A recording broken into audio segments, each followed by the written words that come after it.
Topic നിർബന്ധമായി എല്ലാവരും അറിഞ്ഞിരിക്കേണ്ട ഭാഗമാണത്. കാരണം നിങ്ങൾ പലരും പല രാജ്യത്ത് താമസിക്കുന്നു. ഓരോ രാജ്യത്ത് താമസിക്കുന്നവർക്കും സമയാസമയത്ത് വരുന്ന നിയമങ്ങളെ മാറ്റങ്ങൾ ഉൾപ്പെടെ ഉൾക്കൊണ്ടുകൊണ്ട് തീരുമാനമെടുത്തു പോകേണ്ടതിനെ കുറിച്ചുള്ള പ്രസക്തിയാണ് ഇന്നത്തെ ടോപ്പിക്കിന്റെ ആദ്യത്തെ ഭാഗം. പിന്നെ ഒരു ദിവസം 5 മിനിറ്റ് ഉപയോഗിച്ചുകൊണ്ട് കച്ചവടം ചെയ്യേണ്ട ആവശ്യമുള്ളൂ എന്ന് പറഞ്ഞു. ഏത് 5 മിനിറ്റാണ്? എത്ര മണിക്കാണ്? വെറുതെ ഏതെങ്കിലും 5 മിനിറ്റ് എടുത്താൽ മതിയോ? ആ കാര്യങ്ങളും ഇന്നത്തെ ക്ലാസ്സിൽ ഉൾപ്പെടുത്താനാണ് ശ്രമിക്കുന്നത്. സുഹൃത്തുക്കൾ, ആദ്യം നിങ്ങൾ പലരും ചോദിച്ച റിയൽ അക്കൗണ്ട് തുടങ്ങുന്നതിനെ കുറിച്ച് കഴിഞ്ഞ സെഷനിൽ പറഞ്ഞതുകൊണ്ട് വിശദമാക്കി പോയതുകൊണ്ട് പലരും റിയൽ അക്കൗണ്ട് തുടങ്ങുന്നത് സംബന്ധിച്ചുള്ള സംശയങ്ങൾ എന്ന് വന്നത്. അക്കൂട്ടത്തിൽ ഏറ്റവും കൂടുതൽ കിട്ടിയത് അനുവദനീയമായ കച്ചവടങ്ങൾ. ഇന്നലെ ഞാൻ സൂചന തന്നതുകൊണ്ടായിരിക്കണം ഈ ചോദ്യം അഡ്വാൻസ് ആയി വരുന്നത്. ലീഗലായ കച്ചവട രീതികൾ. ക്രിപ്റ്റോ കറൻസി ലീഗലാണോ? പ്രത്യേകിച്ച് 30 വയസ്സ് താഴെയുള്ളവരിൽ നിന്നാണ് ഈ ചോദ്യം ഏറ്റവും കൂടുതൽ വന്നിരിക്കുന്നത്.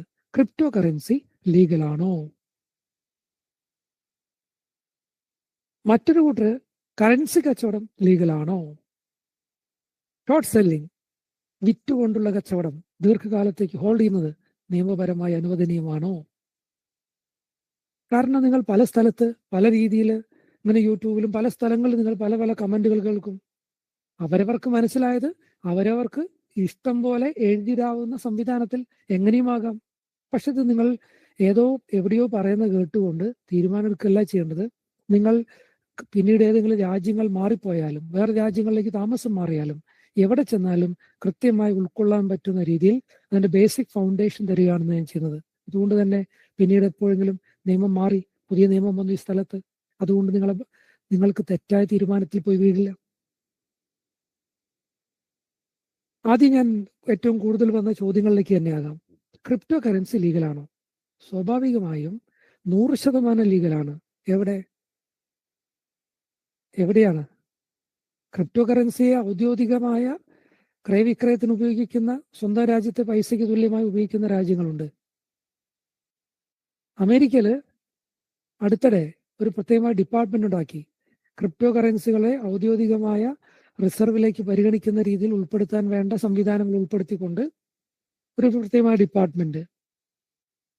പിന്നെയോ എത്രയോ രാജ്യത്ത് ജനതയ്ക്ക് ഇഷ്ടംപോലെ ക്രയവിക്രയം നടത്താൻ പറ്റുന്ന, കച്ചവടം നടത്താൻ പറ്റുന്ന, ട്രേഡിംഗ് ഉപയോഗിക്കാൻ പറ്റുന്ന ഫൈനാൻഷ്യൽ ഇൻസ്ട്രുമെന്റ്സ് ആയതിനെ ക്ലാസിഫൈ ചെയ്ത് കെട്ടുകഴിഞ്ഞിരിക്കുന്നു. എന്നാൽ എല്ലാ സ്ഥലത്തും അങ്ങനെയാണോ? അല്ല, എല്ലാ സ്ഥലത്തും തുറന്നു കൊടുത്തിട്ടില്ല. അനുവദനീയമായ സ്ഥലങ്ങളിൽ ഉപയോഗിക്കുമ്പോൾ കുഴപ്പമില്ല.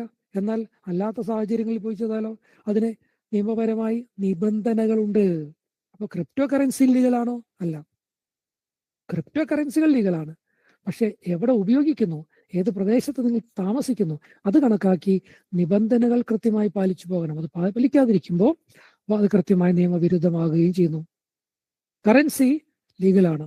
കുറെ ആൾ ചോദിച്ചിട്ടുണ്ട്. സുഹൃത്തുക്കളെ, ഓരോ രാജ്യത്തിന്റെയും സെൻട്രൽ ബാങ്കുകൾ അതത് രാജ്യത്തിലെ ഒഫീഷ്യൽ അസറ്റായി കാറ്റഗറൈസ് ചെയ്തുകൊണ്ട് ഉപയോഗിക്കുന്ന, പ്രിന്റ് ചെയ്തിരിക്കുന്ന അസറ്റല്ലേ ഈ കറൻസി. ഫൈനാൻഷ്യൽ ഇൻസ്ട്രുമെന്റ് ട്രഷറി എന്നാണ് വിളിക്കുന്നത് തന്നെ.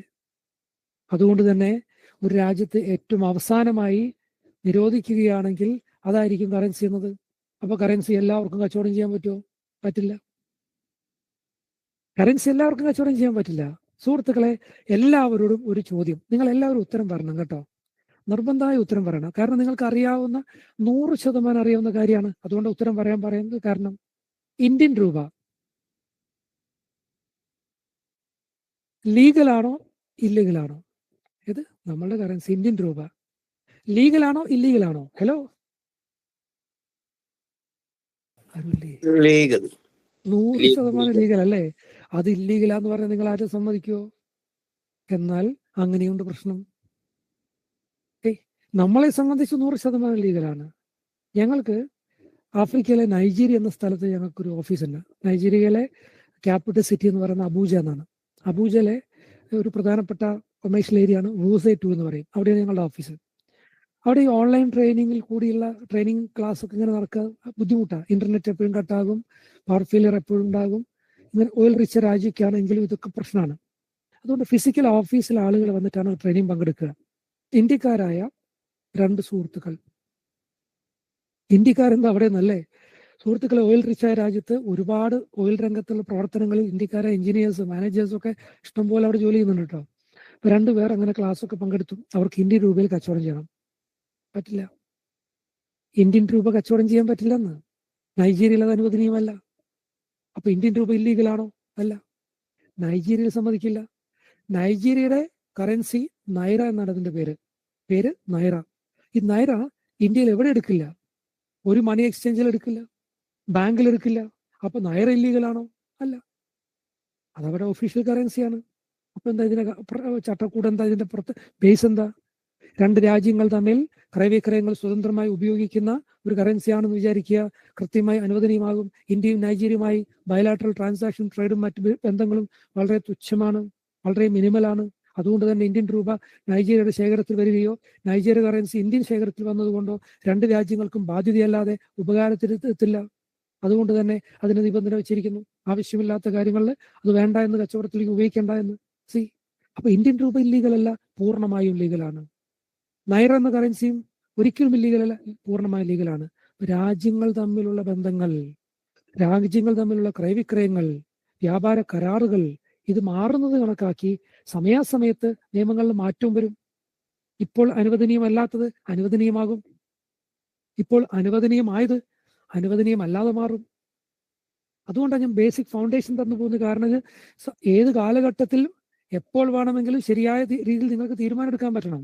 അതുകൊണ്ടാണ് ഇതിന്റെ ബേസ് കിട്ടിയാലേ കൃത്യമായി നിങ്ങൾക്കൊരു സോളിഡായ തീരുമാനം എടുത്തു പോകാൻ പറ്റുക. സുഹൃത്തുക്കളെ, ഇത്ര പറഞ്ഞപ്പോൾ നിങ്ങൾക്ക് അതിന്റെ എല്ലാം ബേസ് കിട്ടി എന്നല്ല അർത്ഥമാക്കുന്നത്. ഷോർട്ട് സെല്ലിംഗ് ലീഗലാണോ? നിർബന്ധമായി, തീർച്ചയായിട്ടും. സെല്ല് ചെയ്തുകൊണ്ട് കച്ചവടം ചെയ്ത് അനന്തമായ കാലം കൊള്ളിയുന്ന ഒരു കുഴപ്പമില്ല. ഇത്തരം ചിട്ടകളൊക്കെ വരുന്നത് എന്ത് അടിസ്ഥാനാക്കിയാണ്? വെറുതെ ഇങ്ങനെ നിയമം മാറുമോ? ഓരോ രാജ്യങ്ങൾ ഓരോ നിയമങ്ങൾ മാറി വെക്കുന്നുണ്ട് എന്നല്ല ഒരേപോലെ നിയമം ഫോളോ ചെയ്താൽ പോരെ? ചില രാജ്യങ്ങളിൽ ഇത് കച്ചവടം ചെയ്യാം, ചില രാജ്യങ്ങളിൽ ഇത് പാടില്ല. ഇങ്ങനെയൊക്കെ വെക്കാൻ കാരണം എന്ത്? സുഹൃത്തുക്കളെ, ഈ ബേസ് നിങ്ങൾക്ക് തിരിച്ചറിയണം. എന്നാൽ പിന്നെ ഒരിക്കലും നിങ്ങൾക്ക് ഒരു വയലേഷനിലേക്ക് നിങ്ങൾ പോകില്ല. ഒന്നാമത്തേത്, ഓരോ രാജ്യത്തിന്റെയും സ്വഭാവത്തിന് അടിസ്ഥാനമാക്കിയാണ് അതത് രാജ്യത്ത് എന്തൊക്കെ കച്ചവടം വേണം വേണ്ട എന്ന് തീരുമാനിക്കുന്നത്. രാജ്യത്തിന്റെ സ്വഭാവം. നിങ്ങൾ വിചാരിക്കും രാജ്യത്തിന് സ്വഭാവം ഉണ്ടോ? ഉണ്ട്. വ്യക്തികൾക്കല്ലേ സ്വഭാവം? അല്ല, രാജ്യത്തിന് സ്വഭാവമുണ്ട്. ആ രാജ്യത്തിന്റെ സ്വഭാവം തീരുമാനിക്കപ്പെടുന്നത് അവരുടെ കച്ചവട രീതികൾ, അവരുടെ സാമ്പത്തിക വളർച്ച, ഇതൊക്കെ അടിസ്ഥാനമാക്കിയ ഒരു കോമ്പിനേഷനാണ് വളർച്ച, അവരുടെ സ്വഭാവം എന്ന് പറയാം. ഞാൻ നിങ്ങൾക്ക് എളുപ്പത്തിൽ തിരിച്ചറിയാൻ വേണ്ടിയിട്ട് ഒരു ഉദാഹരണം തന്നുകൊണ്ട് പറയാം. രണ്ട് രാജ്യങ്ങളെ കമ്പയർ ചെയ്യാണ്. ജപ്പാനെയും ഇന്ത്യയും. രണ്ടു ഏഷ്യൻ രാജ്യങ്ങളാണല്ലോ. ജപ്പാൻ ചെറിയ രാജ്യം, അതിസമ്പന്നമാണ്, ഇഷ്ടംപോലെ പൈസ ഉണ്ട്. ഇന്ത്യ വലിയ രാജ്യമാണ്, ഏറ്റവും ജനസംഖ്യയുണ്ട്, സാമ്പത്തികമായി കുറച്ച് പുറകിലൊക്കെ തന്നെയാണ്. ഈ രണ്ടിനെ ഞാൻ കമ്പയർ ചെയ്തുകൊണ്ട് ശ്രദ്ധിച്ചോളൂ. ഇന്ത്യൻ രൂപ 85 അല്ലെങ്കിൽ 88 രൂപ കൊടുത്താൽ $1 കിട്ടും. ഇന്ത്യൻ രൂപ 85 അല്ലെങ്കിൽ 88 രൂപ കൊടുത്താൽ $1 കിട്ടും. ജപ്പാനില് 150 ജാപ്പനീസ് യെൻ കൊടുത്താലേ $1 കിട്ടുള്ളൂ. രണ്ട് രാജ്യത്തും ഡോളർ വാങ്ങുന്നു. ഇന്ത്യയിൽ നിന്ന് ഡോളർ വാങ്ങണമെങ്കിൽ നമ്മൾ 85 അല്ലെങ്കിൽ 88 രൂപ കൊടുത്താൽ മതി. ശ്രദ്ധിച്ച് കേൾക്കണം, ചോദ്യം നിങ്ങളോടാണ്. ജപ്പാനിൽ അതേ ഡോളർ വാങ്ങണമെങ്കിൽ 150 അവിടുത്തെ കറൻസി ആകുന്ന ജാപ്പനീസ് യെൻ കൊടുക്കണം. അങ്ങനെയാണെങ്കിൽ സുഹൃത്തുക്കളെ, ഇന്ത്യൻ രൂപയാണോ ശക്തമായ കറൻസി, അതോ ജാപ്പനീസ് യെൻ ആണോ ശക്തമായ കറൻസി? ഇന്ത്യയിൽ 85 കൊടുത്താൽ കിട്ടും, അവിടെ 150 കൊടുക്കണം. സുഹൃത്തുക്കളെ, ഇന്ത്യൻ രൂപയാണോ ജാപ്പനീസ് യെൻ ആണോ സ്ട്രോങ്? ഏതാണ്? ഹലോ, ഇന്ത്യൻ രൂപ. അക്കത്തിൽ നോക്കുമ്പോൾ ഇന്ത്യൻ രൂപ. എന്നാൽ യഥാർത്ഥത്തിൽ ജാപ്പനീസ് യെന്നാണ് സ്ട്രോങ്. ജപ്പാൻ ആഗ്രഹിക്കുന്നത് അറിയോ? 150 നിന്ന് 160 170 വില കുറഞ്ഞു പോകണമെന്ന്. ഇന്ത്യ ആഗ്രഹിക്കുന്നത് അറിയോ? 85 നിന്ന് 75 65 60 50 വരണമെന്ന്. രണ്ട് ധ്രുവങ്ങളിലേക്കാണ് പോക്ക്. അതെന്താ അങ്ങനെ? ഇതാണ് രാജ്യത്തിന്റെ സ്വഭാവത്തിന് അടിസ്ഥാനാക്കിയാണ് എല്ലാം തീരുമാനിക്കുന്നത് പറയാൻ കാരണം. ജപ്പാൻ എക്സ്പോർട്ട് സർപ്ലസ് രാജ്യമാണ്. ജപ്പാനിൽ നിന്ന് ലോകത്തിന്റെ നാനാഭാഗത്തേക്ക് ഇഷ്ടംപോലെ ഉൽപ്പന്നങ്ങൾ അങ്ങനെ കയറ്റി വയ്ക്കുകയാണ്. എക്സ്പോർട്ട് സർപ്ലസ് രാജ്യം ജപ്പാൻ. അതുകൊണ്ട് ലോകത്തിന് നാനാഭാഗത്തേക്ക് ഉൽപ്പന്നങ്ങൾ ഇങ്ങനെ കയറ്റി വെച്ചുകൊണ്ടിരിക്കുമ്പോൾ അവർക്ക് ഇഷ്ടംപോലെ വരുമാനം വരുന്നു. ഏത് രൂപത്തിൽ? ഡോളറിന്റെ രൂപത്തിൽ. വിദേശ കച്ചവടത്തിലെ ബഹുഭൂരിപക്ഷവും ഡോളർ ഇങ്ങനെ വന്നുകൊണ്ടിരിക്കുകയാണ്. സങ്കല്പിക്കും, ഞാൻ ജപ്പാനിലെ ഒരു കച്ചവടക്കാരനാണ്, എനിക്കിങ്ങനെ ഡോളർ വന്നു. ഈ ഡോളർ ഞാൻ ജപ്പാനിൽ കൊടുത്തപ്പോൾ 150 ജാപ്പനീസിന് കിട്ടിയാൽ 150 yen കൊണ്ട് എനിക്ക് കാര്യങ്ങളൊക്കെ നടത്താം. 150 പകരം 170 കിട്ടിയാലോ, 150 കിട്ടിയാലോ, 170 180 കിട്ടിയാൽ എക്സ്ട്രാ 30 yen കൊണ്ട് എനിക്ക് മറ്റൊരാൾക്ക് ശമ്പളം കൊടുക്കാനോ മറ്റു കാര്യങ്ങൾക്കൊക്കെ ഉപയോഗിക്കാൻ പറ്റും. സി, അത് ജപ്പാനിലെ എക്സ്പോർട്ട് സർപ്ലസ് ആയ രാജ്യമായതുകൊണ്ട് ലോകത്തിന് നാനാഭാഗത്ത് ഇഷ്ടം പോലെ ഡോളർ ഇങ്ങനെ വരുന്നത് കൊണ്ട് അവരെ സംബന്ധിച്ച് അത് ഗുണമാണ്. ലോക കമ്പോളത്തിൽ ഉൽപ്പന്നങ്ങളുടെ വില കുറച്ചു നിർത്താനും അത് സഹായിക്കുന്നു. ഇന്ത്യ രാജ്യത്തിന് നേരെ തിരിച്ചാണ്. നമുക്ക് എക്സ്പോർട്ട് അല്ല കൂടുതൽ, ഇമ്പോർട്ടാണ് കൂടുതൽ. വിദേശത്ത് നമ്മൾ സാധനങ്ങൾ വാങ്ങിക്കൂട്ടുകയാണേ. നമ്മുടെ നാട്ടിൽ ഉപയോഗിക്കുന്ന പെട്രോളിയം ഉൽപ്പന്നങ്ങളിൽ 75% മുകളിൽ വിദേശ രാജ്യങ്ങളിൽ നിന്ന് കൊണ്ടുവരുന്നു. അതൊക്കെ വാങ്ങണമെങ്കിൽ ഡോളർ കൊടുക്കണം അങ്ങോട്ടേക്ക്. സ്വർണം, ഇന്ത്യയിൽ ഉപയോഗിക്കുന്ന സ്വർണത്തിലെ 99% വിദേശത്ത് നമ്മൾ വാങ്ങുന്നു. മരുന്നുകൾ ഫാർമസ്യൂട്ടിക്കൽ കമ്പനികൾ ഉണ്ടാക്കുന്നില്ലേ, ഇതിന്റെ കെമിക്കൽ കോമ്പിനേഷനിലെ ബഹുഭൂരിപക്ഷവും അമേരിക്കൻ പേറ്റന്റുകളാണ്. അപ്പൊ നമ്മൾ ഉണ്ടാക്കുന്ന മരുന്നിനൊക്കെ അവിടെ പൈസ കൊടുക്കണം. ഏത്? ഡോളർ. ഇതൊക്കെ ഡോളർ കൊടുക്കണം. അപ്പൊ സുഹൃത്തുക്കളെ, ചോദ്യം നിങ്ങളോടാണ്. ഇന്ത്യ രാജ്യം വിദേശത്തേക്ക് ഇഷ്ടം പോലെ കാര്യങ്ങൾ കയറ്റിവെക്കല്ല, വിദേശത്ത് സാധനങ്ങൾ വാങ്ങിക്കൊണ്ടിരിക്കുന്ന രാജ്യം. ഇതൊക്കെ വാങ്ങണമെങ്കിൽ എന്ത് കൊടുക്കണം? ഡോളർ കൊടുക്കണം. ഈ ഡോളർ നമുക്ക് എവിടെ നിന്ന് കിട്ടുക? ഇന്ത്യ രാജ്യത്തിന് എവിടെ നിന്ന് ഡോളർ കിട്ടുക? നമ്മൾ ഇന്ത്യയിൽ നിന്ന് വിദേശത്തേക്ക് വിൽപ്പന നടത്തുന്ന ഉൽപ്പന്നങ്ങൾ വിൽക്കുമ്പോൾ നമുക്ക് ഡോളർ വരുമാനം കിട്ടുന്നു. അപ്പൊ നമ്മൾ വിൽക്കുമ്പോൾ, കയറ്റി അയക്കുമ്പോൾ നമുക്ക് ഡോളർ കിട്ടുന്നു. ഇന്ത്യയിൽ നിന്ന് ഇന്ന് മൊത്തമായി വിൽപ്പന നടത്തിയത് $1000 വസ്തുക്കളാണെന്ന് വിചാരിക്കുക. ഇന്ത്യയിൽ നിന്ന് വിദേശത്തേക്ക് കയറ്റി അയച്ചപ്പോൾ $1000 നമുക്ക് കിട്ടി. എന്നാൽ ഇന്ത്യയിലേക്ക് വാങ്ങാനുള്ള ക്രൂഡ് ഓയിലിന്റെയും സ്വർണത്തിന്റെയും വില $10,000 വിചാരിക്കുക. അപ്പൊ നമ്മൾ $10,000 കൊടുത്താലേ നമുക്ക് ആവശ്യമുള്ള സാധനങ്ങളെല്ലാം ആവുള്ളൂ. പക്ഷെ നമുക്ക് ഉൽപ്പന്നങ്ങൾ വിറ്റുകൊണ്ട്, IT കമ്പനികൾ എക്സ്പോർട്ട് ചെയ്തുകൊണ്ട്, ടെക്സ്റ്റൈൽ ഉൽപ്പന്നങ്ങൾ കയറ്റി അയച്ചുകൊണ്ട് മൊത്തം കിട്ടിയത് 1000 കിട്ടിയുള്ളൂ. 10,000 ആവശ്യമുണ്ട്. ബാക്കി 9,000 എന്ത് ചെയ്യും? പൈസ കൊടുത്ത് വാങ്ങണം. ആദ്യം നമ്മൾ ഇന്ത്യൻ രൂപ കൊടുത്ത് ആദ്യം ഡോളർ വാങ്ങി, ആ ഡോളർ കൊണ്ട് വിദേശത്ത് നിന്ന് സാധനങ്ങൾ വാങ്ങി ഇന്ത്യയിലെ ആളുകൾക്ക് വേണ്ട കാര്യങ്ങൾ എത്തിച്ചു കൊടുക്കണം. കാരണം വലിയൊരു പോപ്പുലേഷൻ അല്ലേ, ഇത്രയും ആളുകൾക്ക് വേണ്ട കാര്യങ്ങളൊക്കെ വേണ്ടേ? സുഹൃത്തുക്കളെ, ചോദ്യം നിങ്ങളോട്, ശ്രദ്ധിച്ചു കേട്ടോളൂ. നമ്മൾ ഓരോ സാധനങ്ങൾ വാങ്ങാൻ വേണ്ട ഡോളർ പൈസ കൊടുത്ത് വാങ്ങണം. ഇന്ത്യൻ രൂപ കൊടുത്ത് വാങ്ങാൻ പോകുമ്പോൾ 85 രൂപ കൊടുക്കുമ്പോൾ ഒരു ഡോളർ കിട്ടുന്നതാണ് നമുക്ക് നല്ലത്, അതോ 40 രൂപ കൊടുക്കുമ്പോൾ ഒരു ഡോളർ കിട്ടുന്നതാണോ ഇന്ത്യ രാജ്യത്തിന് നല്ലത്? ചോദ്യം നിങ്ങളോടാണ്. നമുക്ക് എക്സ്പോർട്ട് ഇല്ല, വളരെ ചുരുക്കം. ഇമ്പോർട്ടാണെങ്കിൽ ഒരുപാട് വാങ്ങാനും ഉണ്ട്. അങ്ങനെയെങ്കിൽ 85 രൂപ കൊടുക്കുമ്പോൾ ഒരു ഡോളർ കിട്ടുന്നതാണോ നമുക്ക് നല്ലത്, അതോ വെറും 40 രൂപ കൊടുക്കുമ്പോൾ ഡോളർ കിട്ടുന്നതാണോ ഇന്ത്യക്ക് നല്ലത്? ഹലോ,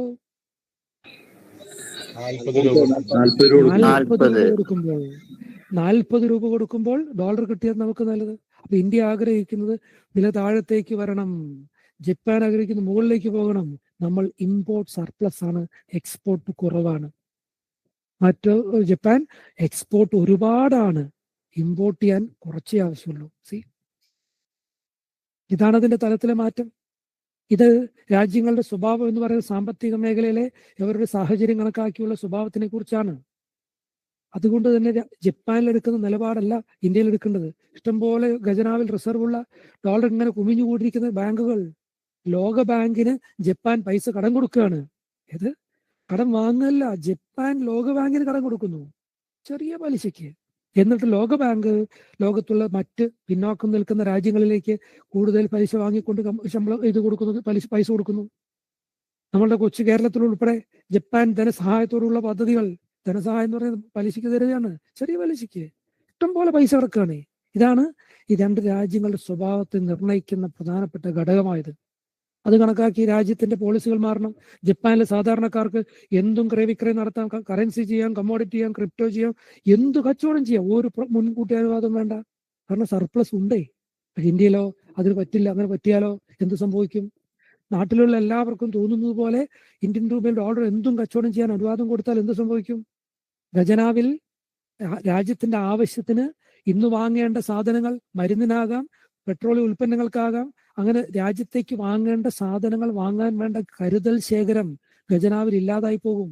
അതുകൊണ്ട് നിയന്ത്രിച്ചേ പറ്റുള്ളൂ, നിയന്ത്രണങ്ങൾ കൊണ്ടുവന്നേ പറ്റുള്ളൂ. ആ നിയന്ത്രണങ്ങൾ പണ്ടുകാലത്ത് ഉണ്ടായിരുന്നില്ല കേട്ടോ. 1991-92 കാലഘട്ടത്തിൽ ഡോക്ടർ മൻമോഹൻ സിംഗ് ഫിനാൻസ് മിനിസ്റ്ററായ സമയത്താണ് ഗ്ലോബലൈസേഷന്റെ പാതയിലേക്ക് ഇന്ത്യ പതിയെ കയറുന്നത്. ലിബറലൈസേഷൻ പോളിസി അഡാപ്റ്റ് ചെയ്യപ്പെടുന്നു. ഗ്ലോബലൈസേഷൻ എന്ന് പറഞ്ഞ പദ്ധതിയിലേക്ക് ലോകത്തിന്റെ മുഴുവൻ എന്താ പറയുക ഒറ്റ മാർക്കറ്റ് എന്ന വ്യവസ്ഥയിലേക്ക് ഇന്ത്യയും അംഗമാകാനുള്ള എല്ലാ തയ്യാറെടുപ്പും നടക്കുന്നു. അതിന്റെ ചുവട് പിടിച്ച് ലിബറലൈസേഷനും ഗ്ലോബലൈസേഷന്റെയും ചുവട് പിടിച്ചുകൊണ്ട് ഇന്ത്യയിലുള്ള ഒരു middle class, upper middle class ആളുകൾ, അതുകൂടാതെ അതിസമ്പന്നമായ കുറെ ആളുകൾക്ക് സംബന്ധിച്ച് കയ്യിലുള്ള പൈസ വിദേശ രാജ്യങ്ങളിൽ കൊണ്ടുപോയി രഹസ്യ സ്വഭാവത്തിൽ മറച്ചു വെച്ച് വളർത്താനുള്ള അവസരമായി ഇതിനെടുത്തു. ഇത് തുറന്ന സമ്പദ് വ്യവസ്ഥ. അതിനു മുമ്പ് വിദേശത്തുനിന്ന് സാധനങ്ങൾ വാങ്ങുകയോ വിദേശത്തേക്ക് അയക്കുകയോ ഇതൊക്കെ ഭയങ്കര ബുദ്ധിമുട്ട്, സാധാരണക്കാർക്ക് പറ്റില്ല. ഈ ഓപ്പൺ സമ്പദ് വ്യവസ്ഥ വന്നപ്പോഴോ എന്തും സ്വതന്ത്രമായി ക്രയവിക്രയങ്ങൾ നടത്താം. ആ ഓപ്പൺ സമ്പദ് വ്യവസ്ഥ ചൂട് പിടിച്ചുകൊണ്ട് ചില കുരുട്ടു ബുദ്ധികൾ തെറ്റായ രീതിയിൽ ഉപയോഗിച്ചു. അതുകൂടാതെ ആളുകൾക്കൊക്കെ ഇഷ്ടം പോലെ ക്രയവിക്രയങ്ങൾക്ക് അനുവാദം കൊടുത്തപ്പോൾ ഖജനാവിൽ സ്റ്റേബിളായിട്ടുള്ള റിസർവ് ഇല്ലാത്ത സാഹചര്യം വന്നു. അത് സ്റ്റേബിളായി നിർത്തിയേ പറ്റുള്ളൂ എന്നതിൽ രാജ്യത്തിന് മുമ്പോട്ട് പോകാൻ പറ്റുള്ള തിരിച്ചറിവിൽ നിന്നാണ് 1999 പെമ ഫെറ ആക്ട് കൊണ്ടുവന്നുകൊണ്ട് ഇന്ത്യയിൽ ഇത് ഒരു നിയന്ത്രണങ്ങളിലേക്ക് കൊണ്ടുവന്നു. ഒരു സാമ്പത്തിക വർഷത്തിൽ ഒരു വ്യക്തിക്ക് വിദേശ ഇടപാടുകൾക്ക്, സാധനങ്ങൾ വാങ്ങാൻ, എക്സ്പോർട്ട് ചെയ്യാൻ, യാത്രയ്ക്ക് വേണ്ടി ഇതൊക്കെ $5,000 വരെ ഉപയോഗിക്കാൻ പാടുള്ളൂ. അതിനപ്പുറത്തേക്ക് ഉപയോഗിക്കാൻ പാടില്ല. അതിന് സീലിംഗ് ആക്കി വെച്ചു. അതിന് മുകളിൽ ഉപയോഗിക്കണമെങ്കിൽ പ്രത്യേക പെർമിഷൻ വേണം. 5,000 വരെ അനുവാദം വേണ്ട. പെമ ഫെറ ആക്ട് 1999 വരുന്നതിന് മുമ്പ് ഇങ്ങനെ സംഭവം ഉണ്ടായിരുന്നില്ല. ഈ നിയമം കൊണ്ടുവന്നപ്പോൾ ഒരു കാര്യം കൂടി ചെയ്തു. പൊതുസമൂഹത്തിന് പുതിയ നിയമമായതുകൊണ്ട് അവയർനെസ് കൊടുക്കാൻ വേണ്ടി സമയാസമയത്ത് കൃത്യമായി ഇതിന്റെ പ്രസ് റിലീസുകൾ എല്ലാ 3 മാസത്തിലും നടക്കണമെന്ന് നിർബന്ധമായി മാനദണ്ഡം വെച്ചു. അതിന്റെ ഭാഗമായി ഇന്നും ഈ നിബന്ധനകളെ വയലേറ്റ് ചെയ്യുന്ന സ്ഥാപനങ്ങളെയും വ്യക്തികളെയും ആ സർക്കുലറിൽ തന്നെ കൃത്യമായി വിമർശിച്ചുകൊണ്ട് പേരെഴുതി വെച്ചുകൊണ്ട് പബ്ലിഷ് ചെയ്യപ്പെടുന്നുണ്ട്. അപ്പൊ കൃത്യമായി മാനദണ്ഡങ്ങൾ പാലിച്ചു പോയി കുഴപ്പമില്ല. ഇത് 1999 കേട്ടോ. അന്ന് ഇന്ത്യയിൽ കറൻസി കച്ചവടമൊന്നുമില്ല കേട്ടോ. ഇന്റർനെറ്റ് ഒക്കെ ഇങ്ങനെ എല്ലാവരും എത്തുന്ന മുമ്പുള്ള കാലല്ലേ. 2002 MCX multi commodity exchange of ഇന്ത്യയിൽ തുടങ്ങുന്നത്. അന്നാണ് ആദ്യമായി കറൻസിയുടെ കച്ചവടം ഇന്ത്യയിൽ തുടങ്ങിയത്. ഇന്ത്യൻ രൂപ അഗൈൻസ്റ്റ് ഡോളർ, വേറൊന്നുമില്ല. 2002 പിന്നീട് ആ കാലഘട്ടത്തിന്റെ ഒരു പ്രത്യേകത, ഇന്റർനെറ്റ് അതിവേഗതയിൽ പ്രചരിക്കുന്ന കാലം, ഗ്രാമാന്തരങ്ങളിലേക്ക് കമ്പ്യൂട്ടറുകളൊക്കെ ആളുകൾ വാങ്ങി തുടങ്ങിയ കാലം, ബ്രോഡ്ബാൻഡ് കണക്ഷൻസ് പതിയെ പല സ്ഥലങ്ങളിലേക്ക് എക്സ്പാൻഡ് ചെയ്ത കാലം, 99 തുടങ്ങിയ 91 ശേഷം തുടങ്ങിയ ലിബറലൈസേഷന്റെ ചുവട് പിടിച്ചുകൊണ്ട്, ഓപ്പൺ സമ്പദ് വ്യവസ്ഥയെ ചുവട് പിടിച്ചുകൊണ്ട് ഇന്ത്യയിലെ വ്യത്യസ്തമായ നാടുകളിൽ നിന്ന് ആളുകൾ വിദേശത്തേക്കുള്ള സഞ്ചാരം, വിദേശ പഠനം, വിദേശ യാത്ര, ടൂർ പോകുക, ഇതൊക്കെ ഭയങ്കര സജീവമായി. ആ കാലഘട്ടത്തിൽ ഇന്ത്യയിലെ എല്ലാ സ്ഥലത്തും പുതിയ എയർപോർട്ടുകൾ ഉണ്ടായി വന്നു തുടങ്ങി. 2002-2003 കാലഘട്ടം നിങ്ങൾ എടുത്തു നോക്കിയാൽ എത്ര എയർപോർട്ടുകൾ വന്നു എന്നതിനെ കുറിച്ച്.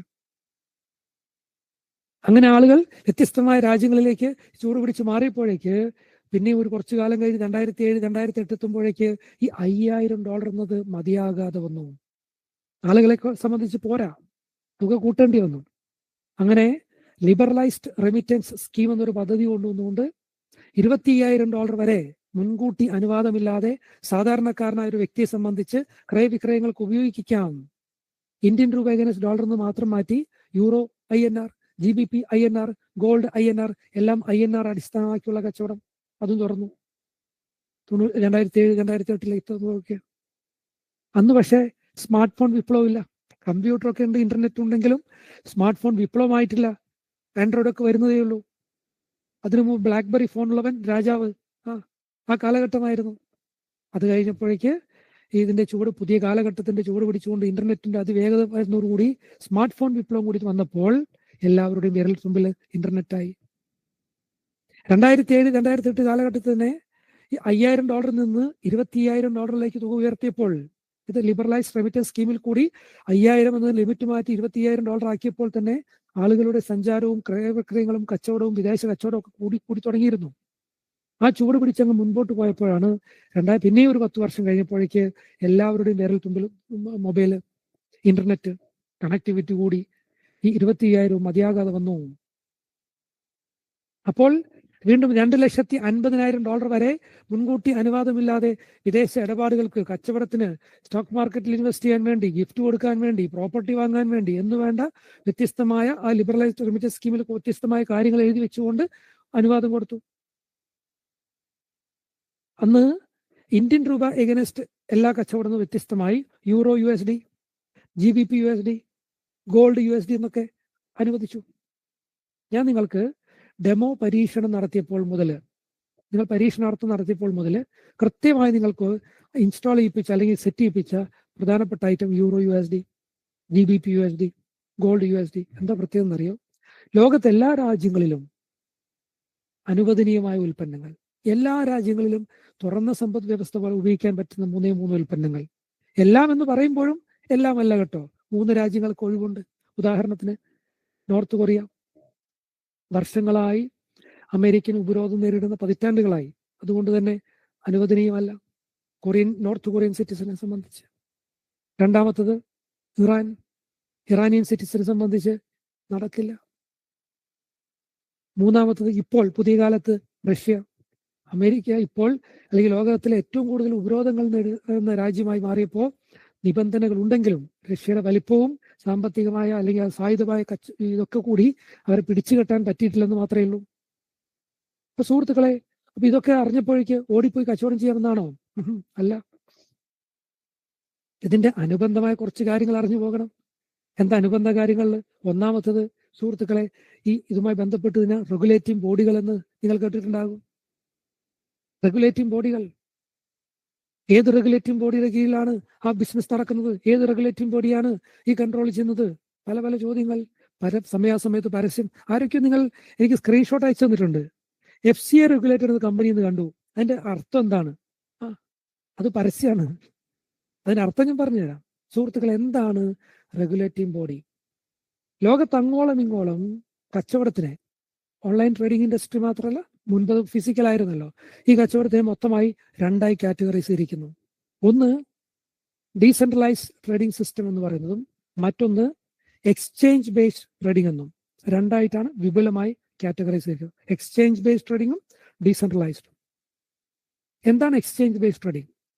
ഓരോ അതത് രാജ്യത്തിലെ എക്സ്ചേഞ്ചുകളെ അടിസ്ഥാനമാക്കി അടിസ്ഥാനമായി എക്സ്ചേഞ്ചിൽ കൂടി നടക്കുന്ന, എക്സ്ചേഞ്ചിനകത്ത് മാത്രം വാലിഡേറ്റ് ചെയ്യപ്പെടുന്ന ഒരു സംവിധാനം ഓഫ് ട്രേഡിംഗ് ആണ് എക്സ്ചേഞ്ച് ബേസ്ഡ് ട്രേഡിംഗ്. അപ്പൊ എക്സ്ചേഞ്ച് എന്ന് പറഞ്ഞാൽ എന്താണ്? സ്റ്റോക്ക് എക്സ്ചേഞ്ച് എന്ന് പറഞ്ഞാൽ, കമ്മോഡിറ്റി എക്സ്ചേഞ്ച് എന്ന് പറഞ്ഞാൽ അതെന്താണ്? അതൊരു കമ്പനിയാണ്. ഞാനും നിങ്ങളുമാകുന്ന ആളുകളെ പോലെയുള്ള ആളുകൾ തന്നെ ഡയറക്ടേഴ്സായ, ആ മേഖലയിൽ പ്രാവീണ്യമുള്ള ആളുകൾ ഡയറക്ടറായ ഒരു കമ്പനി. ഈ എക്സ്ചേഞ്ചിൽ ഞാനും നിങ്ങളൊക്കെ ഉള്ള ആളുകൾ വിചാരിക്കും ഞാൻ അതിന്റെ ഡയറക്ടറാണെന്ന് വിചാരിക്കുക, അല്ലെങ്കിൽ മെയിൻ ഹെഡാണ്. ഒരു സ്റ്റോക്ക് എക്സ്ചേഞ്ചിലെ ഹെഡ് ഓഫ് ഇൻസ്റ്റിറ്റ്യൂഷനാണ് ഞാൻ. എന്നെ സംബന്ധിച്ച് ഈ എക്സ്ചേഞ്ചിനകത്ത് രജിസ്റ്റർ ചെയ്തിരിക്കുന്ന കമ്പനികൾ അവരുടെ ലാഭനഷ്ട കണക്കുകൾ പുറത്തേക്ക് വരുമ്പോൾ, കൃത്യമായ കണക്കുകൾ ബോധിക്കപ്പെടുമ്പോൾ എനിക്ക് കൃത്യമായ വിവരങ്ങൾ കിട്ടുമെന്ന് വിചാരിക്കുക. കാരണം ഞാൻ ഹെഡ് ഓഫ് ഇൻസ്റ്റിറ്റ്യൂഷനാണ്. ഞാനൊരു കറപ്റ്റഡ് ഓഫീസറാണെന്ന് വിചാരിക്കുക, അഴിമതിക്കാരനാണെന്ന് വിചാരിക്കുക. നിങ്ങളൊക്കെ എൻ്റെ സുഹൃത്തുക്കളാണ്, സ്റ്റോക്ക് മാർക്കറ്റിൽ കച്ചവടം ചെയ്യുന്നവർ. ഒരു കമ്പനിയുടെ ഷെയർ അതിന്റെ റിപ്പോർട്ട് വന്നു, നല്ല ലാഭം ഉണ്ടാക്കിയ റിപ്പോർട്ടാണ്. നാളെ സ്റ്റോക്ക് മാർക്കറ്റ് നല്ല രീതിയിൽ വളർച്ച ഉണ്ടാകും. ഈ വിവരം ഞാൻ നിങ്ങളോട് പറയാണ്, ഈ കമ്പനിയിൽ വാങ്ങിക്കോ, ഷെയർസ് വാങ്ങിക്കോ, നല്ല ലാഭമായിരിക്കും. നല്ല റിപ്പോർട്ടാണ് വന്നേക്കുന്നത്. നിങ്ങളത് കണക്കാക്കി വാങ്ങി നിങ്ങൾക്കുണ്ടാക്കിയ ലാഭത്തിലെ നിശ്ചിത ശതമാനം എനിക്ക് തന്നു, ഞാനും ഹാപ്പിയായി. ഇങ്ങനെ സംഭവിക്കാൻ പാടില്ല. ഇതിന് ഇൻസൈഡർ ഡേറ്റ എന്നാണ് പറയുക. ഇത് സംഭവിക്കാതിരിക്കാൻ ആര് നോക്കും? ഒരു റെഗുലേറ്റിംഗ് ബോഡി വേണം. അതിനാണ് റെഗുലേറ്റിംഗ് ബോഡികൾ ഉണ്ടാകുന്നത്. ഒരു എക്സ്ചേഞ്ചിൽ നടക്കുന്ന കാര്യങ്ങൾ സുതാര്യമായും പൊതുസമൂഹത്തിന് ദോഷമില്ലാത്ത കാര്യങ്ങളുമാണെന്ന് ഉറപ്പുവരുത്താൻ വേണ്ടി അതിനെ ഓവർലുക്ക് ചെയ്യുന്ന റെഗുലേറ്റിംഗ് ബോഡികൾ എന്ന് പറയും. ഇന്ത്യയിൽ സെബി എന്ന് വിളിക്കുന്നതിനെ. സെബി എന്ന് പറയുന്ന റെഗുലേറ്റിംഗ് ബോഡി കൃത്യമായി അതിൽ നടക്കുന്ന പ്രവർത്തനങ്ങൾ, ഏത് എക്സ്ചേഞ്ചിലെ മെമ്പേഴ്സിനെ കുറിച്ച് മാത്രമല്ല കേട്ടോ, അതിൽ ലിസ്റ്റ് ചെയ്യപ്പെടുന്ന, സ്റ്റോക്ക് മാർക്കറ്റിൽ ലിസ്റ്റ് ചെയ്യപ്പെടുന്ന കമ്പനികൾ, ആ കമ്പനികളുടെ പ്രവർത്തനം. ഉദാഹരണം സങ്കല്പിക്കൂ, ഞാനും നിങ്ങളും കൂടി ഒരു കമ്പനി ഉണ്ടാക്കി, പേപ്പർ കമ്പനി. എന്നിട്ട് കുറെ കച്ചവടങ്ങൾ നടത്തിയതുപോലെ നമ്മൾക്ക് വ്യാപാരം കാണിക്കുകയാണ്. ഒരു 4-5 വർഷം കണക്കുണ്ടാക്കി വെറുതെ ഇരുന്ന് കണക്കുണ്ടാക്കുക. ഒരു കച്ചവടം നമ്മൾ ചെയ്യുന്നില്ല. എന്നിട്ട് ഒരു 50,000 കോടി ലാഭം ഉണ്ടായി, 60,000 കോടി ലാഭം ഉണ്ടാക്കി എന്നൊരു കള്ളക്കണക്ക് ഉണ്ടാക്കിയിട്ട് എക്സ്ചേഞ്ചിൽ കൊണ്ട് രജിസ്റ്റർ ചെയ്ത് ഈ കമ്പനി ഷെയർസ് വിൽപ്പന നടത്തി വിചാരിക്കുക. പൊതുസമൂഹം ഇത് വാങ്ങുന്നു, എല്ലാവരും കബളിക്കപ്പെടും. സംഭവിക്കരുത്. അത് ഓരോ കമ്പനികൾ വന്ന് രജിസ്റ്റർ ചെയ്യുന്ന കാര്യങ്ങൾ, കണക്കുകൾ കൃത്യമാണോ ശരിയാണോ ഓവർലുക്ക് ചെയ്യേണ്ടതുണ്ട്. കൃത്യമായ റെഗുലേറ്റിംഗ് ബോഡിക്ക് അതിനുള്ള അവകാശമുണ്ട്. ഓരോ രാജ്യത്തും അതത് രാജ്യത്തെ റെഗുലേറ്റിംഗ് ബോഡികളുണ്ട്. നിങ്ങൾ ആരെങ്കിലും ട്രെയിനിങ് കഴിഞ്ഞ് കഴിഞ്ഞ് ഇന്ത്യൻ സ്റ്റോക്ക് മാർക്കറ്റിലെ ഇന്ന കമ്പനികൾ നിങ്ങൾക്ക് സ്റ്റോക്സ് വാങ്ങണം. അപ്പോൾ ഞങ്ങളുടെ സിസ്റ്റർ സ്ഥാപനം സെബി റെഗുലേറ്ററായ സ്ഥാപനത്തിൽ കൂടി നിങ്ങൾ കയറാൻ പറ്റുള്ളൂ. വേറെ ഒരു വഴിയിലും കയറാൻ പറ്റില്ല. അതാണ് അതിന്റെ സിസ്റ്റം. ഇന്ത്യൻ മാർക്കറ്റിലെ സിസ്റ്റം അതാണ്. ആ സിസ്റ്റത്തിൽ കൂടി പോകാൻ പറ്റുള്ളൂ. അപ്പോൾ ഞങ്ങളുടെ സ്ഥാപനം, ഇന്ത്യയിലെ ബിസിനസ് ചെയ്യുന്ന സ്ഥാപനം സൗദി അറേബ്യയിൽ കൊണ്ട് പരസ്യം കൊടുക്കുകയാണ്, അല്ലെങ്കിൽ ആഫ്രിക്കയെ കൊണ്ട് പരസ്യം കൊടുക്കുകയാണ്. എന്ത്? ഞങ്ങൾ സെബി റെഗുലേറ്റഡ് കമ്പനിയാണ്, നിങ്ങളൊക്കെ ധൈര്യമായിട്ട് ബിസിനസ് ചെയ്തോളൂ. ശരിയല്ലേ? ശരിയാണ്, സെബി റെഗുലേറ്റഡ് കമ്പനിയാണ്. പക്ഷേ സൗദി അറേബ്യയിൽ കൊണ്ടുപോയി പരസ്യം കൊടുക്കുമ്പോഴോ ആഫ്രിക്കയെ പരസ്യം കൊടുക്കുമ്പോഴോ അതിന് യാതൊരു ബന്ധവുമില്ല. കാര്യം എന്താ അറിയോ? അവിടെ നിന്ന് ഒരാൾ ബിസിനസ് ചെയ്താൽ സെബിക്ക് ഓവർലുക്ക് ചെയ്യാനോ അതിനെ മോണിറ്റർ ചെയ്യാനോ കൺട്രോൾ ചെയ്യാനോ ഒരു അധികാരവും ഇല്ല. ഇന്ത്യ രാജ്യത്ത് ഇരുന്നു കൊണ്ട് ഇന്ത്യയിലെ അക്കൗണ്ടിൽ കൂടി ക്രയവിക്രയം നടക്കുന്നതിന് മാത്രമേ അതിൽ ഓവർലുക്ക് പെടുന്നുള്ളൂ. ബാക്കി പരസ്യവാചകമാണ്. അത് തന്നെ നിങ്ങൾ ആരോ എനിക്ക് സ്ക്രീൻഷോട്ട് അയച്ചു തന്ന FCA റെഗുലേറ്റർ എന്ന് പറഞ്ഞാൽ എന്താ? UK റെഗുലേറ്റിംഗ് അതോറിറ്റിയാണ് FCA എന്ന് പറയുന്നത്. ഓരോ രാജ്യത്തും അതത് രാജ്യത്തിലെ റെഗുലേറ്റിംഗ് ബോഡിയാണ്. അപ്പൊ നിങ്ങൾക്ക് ആർക്ക് വേണമെങ്കിലും ഏത് രാജ്യത്തും കച്ചവടം നടത്താൻ പറ്റുന്ന ഓപ്പൺ സമ്പദ് വ്യവസ്ഥയുടെ ഭാഗമായി ഇന്ന് അവസരങ്ങളുണ്ട്. UK ചെയ്യണോ? ഞങ്ങളുടെ ഉപസ്ഥാപനങ്ങളുണ്ട്.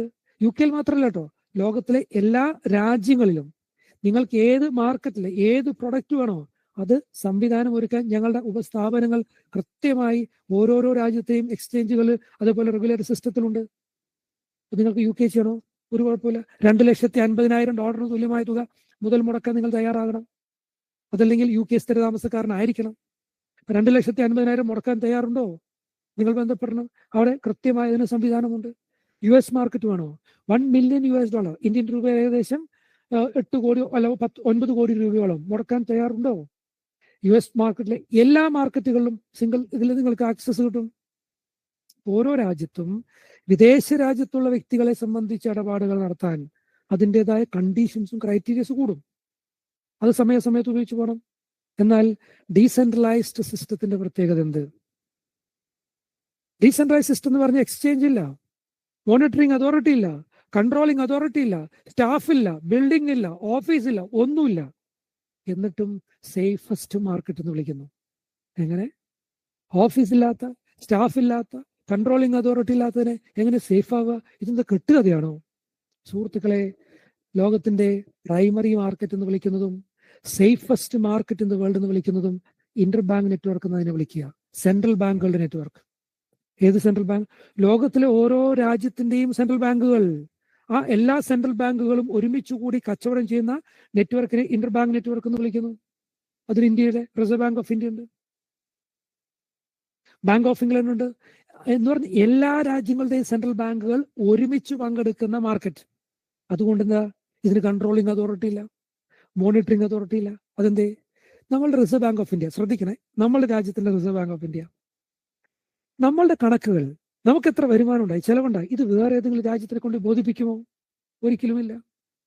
വേറെ ആരെങ്കിലും ബോധിപ്പിക്കേണ്ടതുണ്ടോ? അതുമില്ല. വേറെ ഏതെങ്കിലും റെഗുലേറ്റിംഗ് ബോഡിക്ക് നമ്മളുടെ കണക്കുകൾ കാണിച്ചുകൊണ്ട് അവർ അംഗീകാരം വാങ്ങിയിരിക്കണ്ടോ? അതുമില്ല. കാരണം രാജ്യത്തിന്റെ പരമാധികാര ബോഡിയാണ്, സാമ്പത്തിക മേഖലയെ ഫൈനൽ വേർഡാണ്. നമ്മുടെ രാജ്യത്തിന്റെ മറ്റ് കെട്ടുറപ്പിന്റെ അത്യാവശ്യമായ കാര്യങ്ങൾ മറ്റാരോടും ഷെയർ ചെയ്യില്ല. ഇതേപോലെ തന്നെ ബാങ്ക് ഓഫ് ഇംഗ്ലണ്ടോ യൂറോപ്യൻ സെൻട്രൽ ബാങ്കോ അവരുടെ കണക്കുകൾ നമ്മളെയും ബോധിപ്പിക്കേണ്ടതില്ല. അതുകൊണ്ട് തന്നെ ഇതിന് കൺട്രോളിംഗ് അതോറിറ്റി ഇല്ല, മോണിറ്ററിംഗ് അതോറിറ്റി ഇല്ല, റെഗുലേറ്റിംഗ് ബോഡി ഇല്ല. കാരണം അതിനൊക്കെ മുകളിൽ നിൽക്കുന്നു എന്നതുകൊണ്ട് തന്നെ. അതാണ് safest market in the world എന്ന് വിളിക്കുന്ന കാരണവും. ഞാൻ നിങ്ങളോട് ഡെമോ അക്കൗണ്ട് തയ്യാറാക്കിയപ്പോൾ 1:100 എന്ന റേഷ്യോ എടുക്കണം എന്ന് പറഞ്ഞു. ഞാൻ പറഞ്ഞു അതിന്റെ കാരണം എന്താണെന്ന് പിന്നെ വരുന്നുണ്ടെന്ന്. ശ്രദ്ധിച്ചു കേട്ടോളൂ. 1:100 എന്നത് റേഷ്യോ എടുക്കാൻ കൃത്യമായി വളരെ വ്യക്തമായ കാരണമുണ്ട്. ഇന്റർ ബാങ്ക് നെറ്റ്വർക്ക് എന്ന് പറയുന്ന സെൻട്രൽ ബാങ്കുകളുടെ നെറ്റ്വർക്കിൽ കച്ചവടം നടക്കുന്നത് 1:100 എന്ന റേഷ്യോയിലാണ്. 1:100 റേഷ്യോ എന്ന് പറഞ്ഞാൽ എന്താ? റിസർവ് ബാങ്ക് ഓഫ് ഇന്ത്യക്ക്, നമ്മുടെ രാജ്യത്തിന്റെ സെൻട്രൽ ബാങ്കിന് യൂറോപ്യൻ സെൻട്രൽ ബാങ്കുമായി ഒരു ഇടപാട് നടത്തേണ്ട ഇടപാടിന്റെ പൂർണ്ണമായ തുക കൊടുക്കേണ്ടതില്ല. യഥാർത്ഥത്തിൽ എത്ര വിലയുള്ള കൈകാര്യമാണ് നടത്തിയത് അതിന്റെ 100ൽ 1 ഭാഗമേ അഡ്വാൻസ് ചെയ്യേണ്ടതുള്ളൂ. $1,00,000 തുല്യമായ തുകയാണ് ക്രയവിക്രയം നടത്തേണ്ടതെങ്കിൽ, അതാണ് യഥാർത്ഥ വാല്യൂ എങ്കിൽ $1,000 അഡ്വാൻസ് ചെയ്താൽ മതിയെന്ന്. 1:100 എന്ന റേഷ്യോയില് ആണ് കച്ചവടത്തിൽ അവിടെ ഇടപാട് നടത്തുക. പിന്നെ ബാക്കി പൈസ എപ്പോഴാ? സെറ്റിൽമെന്റ് ടൈം എന്ന് പറയുന്ന പീരീഡ് ഉണ്ട്. ആ പീരീഡിൽ ബാക്കി കാര്യങ്ങൾ കൈകാര്യം ചെയ്താൽ മതി. അപ്പൊ ഇന്റർ ബാങ്ക് നെറ്റ്വർക്കിലെ എല്ലാ കച്ചവടങ്ങളും നടക്കുന്നത് 1:100 എന്ന റേഷ്യോയിലാണ്. അതുകൊണ്ടാണ് നിങ്ങൾ റിയൽ ബിസിനസ് ഭാവിയിൽ തുടങ്ങുന്നവർ, ഇന്ന് നിങ്ങൾക്ക് റിയൽ അക്കൗണ്ട് തുടങ്ങാനുള്ള ഗൈഡ് ലൈൻസ് തരുന്നുണ്ട്, അങ്ങനെ ചെയ്യുന്നവർ എല്ലാവരും 1:100 എന്ന റേഷ്യോ സെലക്ട് ചെയ്യുക. അതുകൊണ്ട് കൂടെ എന്താ, നമ്മൾ നടത്തുന്ന ഓരോ കച്ചവടങ്ങളും ഓരോ ട്രേഡുകളും കൃത്യമായി അവിടെ എവിടെയും പോയി അവസാനിക്കില്ല. സെൻട്രൽ ബാങ്കുകളുടെ നെറ്റ്വർക്കിൽ കൈകാര്യം ചെയ്യപ്പെടുന്നു. അതുകൊണ്ട് നമ്മളുടെ ക്യാപിറ്റൽ സുരക്ഷിതമായിരിക്കുന്നു, ട്രേഡ് എക്സിക്യൂഷൻ കൃത്യമായിരിക്കുന്നു, ഉണ്ടാക്കിയെടുക്കുന്ന ലാഭം സുരക്ഷിതമായിരിക്കുന്നു. ഓവറോൾ നമ്മുടെ പൈസയ്ക്ക് സംരക്ഷണം തനിയെ കൂടുന്നു. 1:100 എടുക്കാതെ 1:500 1:200 എടുത്താൽ എന്താ സംഭവിക്കുക? നിങ്ങളുടെ കച്ചവടം ട്രേഡ് ചെയ്യപ്പെടുന്നത് ഇന്റർ ബാങ്കിലായിരിക്കില്ല ഒരിക്കലും. പിന്നെയോ റീറ്റെയിൽ മാർക്കറ്റിലേക്ക് പോകും. അപ്പൊ എന്താ പ്രത്യേകത? പ്രശ്നം എന്താ? സങ്കല്പിക്കുക, 1:500 എന്ന് പറഞ്ഞാൽ കേൾക്കുമ്പോൾ എളുപ്പമാണ്. കാര്യം എന്താ? യഥാർത്ഥ വിലയുടെ 500ൽ 1 ഭാഗമേ ഞാൻ ചെലവാക്കേണ്ടുള്ളൂ കച്ചവടത്തിന് വേണ്ടി. മറ്റേത് 1:100 എന്ന് പറഞ്ഞാലോ യഥാർത്ഥ വിലയുടെ 100ൽ 1 ഭാഗം ഞാൻ ചെലവാക്കണം. ഇപ്പൊ 1:500 നോക്കുമ്പോൾ ആദ്യം നമ്മൾക്ക് ഒരു കച്ചവടത്തിന് ഉപയോഗിക്കുന്ന തുക കുറയില്ലെന്ന് തോന്നും. പക്ഷേ കെണിയാണ് സുഹൃത്തുക്കളെ. എന്താ കെണി? ഞാനിപ്പോ കച്ചവടം നടത്തി, 1:500 കച്ചവടം നടത്തി, റീറ്റെയിൽ രംഗത്തേക്കാണ് ഓർഡർ റിപ്ലൈ പെടുന്നത്. ഞാൻ ഗോൾഡ് വാങ്ങാൻ ചെന്നപ്പോൾ എനിക്ക് ഗോൾഡ് കിട്ടി. കുറച്ച് കഴിയുമ്പോൾ വില മുകളിലേക്ക് പോയി, വില നന്നായി കയറി കഴിഞ്ഞപ്പോൾ ഞാൻ ഗോൾഡ് വിൽക്കാൻ ശ്രമിക്കുകയാണ്. ഞാൻ ശ്രമിക്കുമ്പോൾ വിൽപ്പന നടക്കുന്നില്ല. Order is in the queue. Order ക്യൂവിലാണെന്ന്. ഓർഡർ ഗോട്ട് ക്യാൻസൽ ചെയ്യപ്പെട്ടു. അത് ഒരു പ്രൈസ് കോട്ട് ചെയ്യുമ്പോൾ ആ പ്രൈസ് കിട്ടാതെ മാറി പോകുന്നതുകൊണ്ട് എക്സിക്യൂഷനെ നടക്കാൻ പറ്റാത്ത സാഹചര്യത്തുന്നുണ്ട്. ഇന്റർ ബാങ്ക് നെറ്റ്വർക്കിന്റെ പ്രത്യേകത എന്താ? ഏത് സമയത്ത് കച്ചവടം നടത്തിയാലും ആ സമയത്തിൽ എക്സിക്യൂഷൻ നടക്കും. പിന്നത്തേക്ക് കാത്തിരിക്കേണ്ടതില്ല. അതാണ് അതിന്റെ മെറിറ്റ്. ആ മെറിറ്റാണ് നമ്മൾ ഉപയോഗിക്കേണ്ടത്. അല്ലാതെ കച്ചവടം ചെയ്ത് അവസാനിക്കാൻ പറ്റാതെ വരുമ്പോൾ ബ്രോക്കറോട് ചോദിക്കും, ആ ബ്രോക്കറിനെ പറ്റിച്ചു, ലാഭം എടുക്കാൻ ചെന്നപ്പോൾ സമ്മതിച്ചില്ല. ഏത് ബ്രോക്കറിലെ സ്ഥാപനത്തിൽ നിങ്ങളോട് സംസാരിക്കുന്ന ആൾക്കും ഇതിന്റെ ബാക്ക് എൻഡിലെ കാര്യം ഒന്നും അറിയണ്ടാവില്ല. സുഹൃത്തുക്കളെ, എപ്പോഴും 1:100 എന്ന റേഷ്യോ ഫോളോ ചെയ്യുക. നിങ്ങളുടെ കച്ചവടം, നിങ്ങളുടെ പൈസ എപ്പോഴും സുരക്ഷിതമാക്കാൻ ഇതിനേക്കാൾ വലുത് ഒന്നും നിങ്ങൾക്ക് കിട്ടാനില്ല. ബാക്കി ആരെഴുതി തരുന്ന പേപ്പറിനേക്കാളും വലുതാണ് ഞാനോ നിങ്ങളോ തെരഞ്ഞെടുക്കുന്ന 1:100 എന്ന റേഷ്യോയുടെ പ്രസക്തി. അത് കൃത്യമായി പാലിച്ചു പോകുക. എന്നാ പിന്നെ നാളെ ഞാൻ കച്ചവടം ചെയ്താൽ ബാക്കിയെല്ലാം പഠിച്ചു കഴിഞ്ഞല്ലോ? ഇല്ല. ടാക്സേഷൻ സുഹൃത്തുക്കളെ ലൈറ്റായിട്ട് എടുക്കേണ്ട കാര്യമല്ല ഇത്. നിങ്ങൾ പല രാജ്യങ്ങളിൽ നിന്ന് ക്ലാസ് പങ്കെടുക്കുന്നത്. പല രാജ്യങ്ങളിൽ നിന്ന് ക്ലാസ് പങ്കെടുക്കുമ്പോൾ തന്നെ അതത് രാജ്യത്ത് താമസിക്കുന്നവർ അതത് രാജ്യത്തിന്റെ കണക്കാക്കി ഫോളോ ചെയ്യണം. അല്ലെങ്കിൽ പ്രശ്നമാണ്. പലരും ചർച്ച ചെയ്യുന്ന കേൾക്കാറുണ്ട്, ഞാൻ കഴിഞ്ഞ വർഷം ടാക്സ് കൊടുത്തില്ല, പറ്റിച്ചു, ഗവൺമെന്റ് പറ്റിച്ചു. സുഹൃത്തുക്കളെ, നമ്മൾ ഇനി ഒരിക്കലും ആ കാര്യം ചിന്തിക്കരുത്. അതൊരു സംഭവം ഇല്ല. നിങ്ങൾക്ക് ഗവൺമെന്റിനെ പോയിട്ട് ആരെയും മറച്ചു വെക്കാനോ ഒളിച്ചു വെക്കാനോ പറ്റില്ല. പുതിയ കാലഘട്ടത്തിന്റെ പ്രത്യേകതയാണ്. വീടിനകത്ത് കിടന്നുറങ്ങുമ്പോൾ എത്ര പ്രാവശ്യം ശ്വാസം വലിക്കുന്നു എന്ന് പോലും കൃത്യമായി എണ്ണിത്തിട്ടപ്പെടുത്തപ്പെടുന്ന കാലഘട്ടത്തിൽ നമ്മൾ കണക്ക് വെട്ടിച്ചു അത്രേ. പിന്നെ നിങ്ങളെ ഒന്ന് പൊക്കിയിട്ടില്ല എന്ന് പറയാം, അതൊക്കെ അതിനുള്ള ആൽബലം ഡിപ്പാർട്ട്മെന്റ് ഇല്ലാത്തത് കൊണ്ട് നിങ്ങളെ കണ്ണടച്ചതായിരിക്കും. അത്രേ കണക്കാക്കാനുള്ളൂ. അപ്പോ ഒളിച്ചു വെക്കുന്നതും മറച്ചു വെക്കുന്നതൊന്നും സൊല്യൂഷൻ അല്ല സുഹൃത്തുക്കളെ. യഥാർത്ഥ സൊല്യൂഷൻ എന്ന് പറയുന്നത് കൃത്യമായി കണക്ക് കൊടുത്തു പോവുക. ഇപ്പൊ ഒരുപാട് പൈസ കൊടുക്കേണ്ടി വരില്ലേ? എത്ര പൈസ കൊടുക്കേണ്ടി വരും? സുഹൃത്തുക്കളെ, നിസ്സാര കാര്യമുള്ളൂ ചെലവ്. വളരെ സിമ്പിളായിട്ട് തീർക്കാവുന്ന കാര്യം. ഞാൻ ഇന്ത്യൻ കോണ്ടെക്സ്റ്റിലെ ആദ്യ ഉദാഹരണവും, നിങ്ങൾ ഭൂരിപക്ഷം പല രാജ്യങ്ങളിൽ പങ്കെടുക്കുന്നവർക്ക് വിദേശ രാജ്യത്തിലെ കോണ്ടെക്സ്റ്റിൽ നിന്ന് രണ്ടാമതൊരു ഉദാഹരണം തരുമ്പോൾ എളുപ്പത്തിൽ നിങ്ങൾക്ക് മനസ്സിലാകുന്ന കാര്യം. സങ്കല്പിക്കൂ, കഴിഞ്ഞ വർഷം നിങ്ങൾ 10 ലക്ഷം രൂപ വരുമാനം കിട്ടിയ ആളാണ്. നിങ്ങളുടെ ശമ്പളവും മറ്റു കാര്യങ്ങളൊക്കെ കൂടി 10 ലക്ഷം വരുമാനം. അതാണ് നിങ്ങൾ കണക്ക് കാണിച്ചത്. ഇത്തവണ ട്രേഡിങ്ങിൽ കൂടി നിങ്ങൾക്ക് ഒരുപാട് ലാഭം കിട്ടി. നിങ്ങൾ ഉണ്ടാക്കിയ ലാഭം, ആ ലാഭം തന്നെ ഒരു 30 ലക്ഷം രൂപയുണ്ട്. അപ്പോൾ നിങ്ങളുണ്ടാക്കിയ ലാഭം 30 ലക്ഷം. സാധാരണ നിങ്ങൾക്ക് വരുമാനം കിട്ടുന്ന ഒരു 10 ലക്ഷമുണ്ട്. 30ഉം 10ഉം കൂട്ടുമ്പോൾ 40 ലക്ഷമായി നിങ്ങളുടെ ഈ വർഷത്തെ വരുമാനം. 12 ലക്ഷത്തിന് മുകളിലേക്ക് വന്നാൽ ടാക്സബിൾ ആയി. അപ്പോൾ 40 ലക്ഷം വരുമാനം അതുപോലെ നിങ്ങൾക്ക് സ്വാഭാവികമായിട്ട് ടാക്സ് അടച്ചേ പറ്റുള്ളൂ. അപ്പോൾ ഇത്രയും പൈസ 30 ലക്ഷം വന്നതുകൊണ്ടല്ലേ എനിക്ക് ടാക്സ് അടയ്ക്കേണ്ടി വന്നത്. ഈ 30 അങ്ങ് മറച്ചു വെച്ചേക്കാം. 10 ലക്ഷം കുഴപ്പമില്ല കാണിച്ചേക്കാം. വേണ്ട സുഹൃത്തുക്കളെ, നിസ്സാര പ്രോസസ്സേ ഉള്ളൂ. അഡ്വാൻസ് ടാക്സ് ഡിക്ലെയർ ചെയ്യുക. ഇത് നിങ്ങളുടെ ട്രേഡിംഗ് അക്കൗണ്ടിൽ പൈസ ഉണ്ടാക്കിക്കൊണ്ടിരിക്കുമ്പോൾ, അതിങ്ങനെ വളർന്നുകൊണ്ടിരിക്കുമ്പോൾ അത് നിങ്ങളുടെ വരുമാനമായി കഴിഞ്ഞിട്ടില്ല. കാരണം അതിപ്പോഴും ബിസിനസ്സിൽ നടന്നുകൊണ്ടിരിക്കുകയാണ്. It's on the process. അതൊക്കെ കഴിഞ്ഞ് നിങ്ങൾക്ക് ഇത്ര ലാഭം ഈ വർഷം ഉണ്ടാക്കി നിങ്ങൾക്കറിയാം. ഈ ലാഭം നിങ്ങൾക്ക് വിഡ്രോ ചെയ്യുന്ന സമയത്ത് ബാങ്ക് അക്കൗണ്ടിലേക്ക് വരില്ലേ? അപ്പോൾ കൃത്യമായി കണക്കിൽ അത് വന്നേ പറ്റുള്ളൂ. അപ്രതീക്ഷിതമായി 10-30 ലക്ഷം വന്ന ചിലപ്പോൾ ചോദ്യം വന്നേക്കും. ആ ചോദ്യത്തിന് കാത്തിരിക്കേണ്ട എന്ന് അഡ്വാൻസ് ടാക്സ് ചെയ്യുക.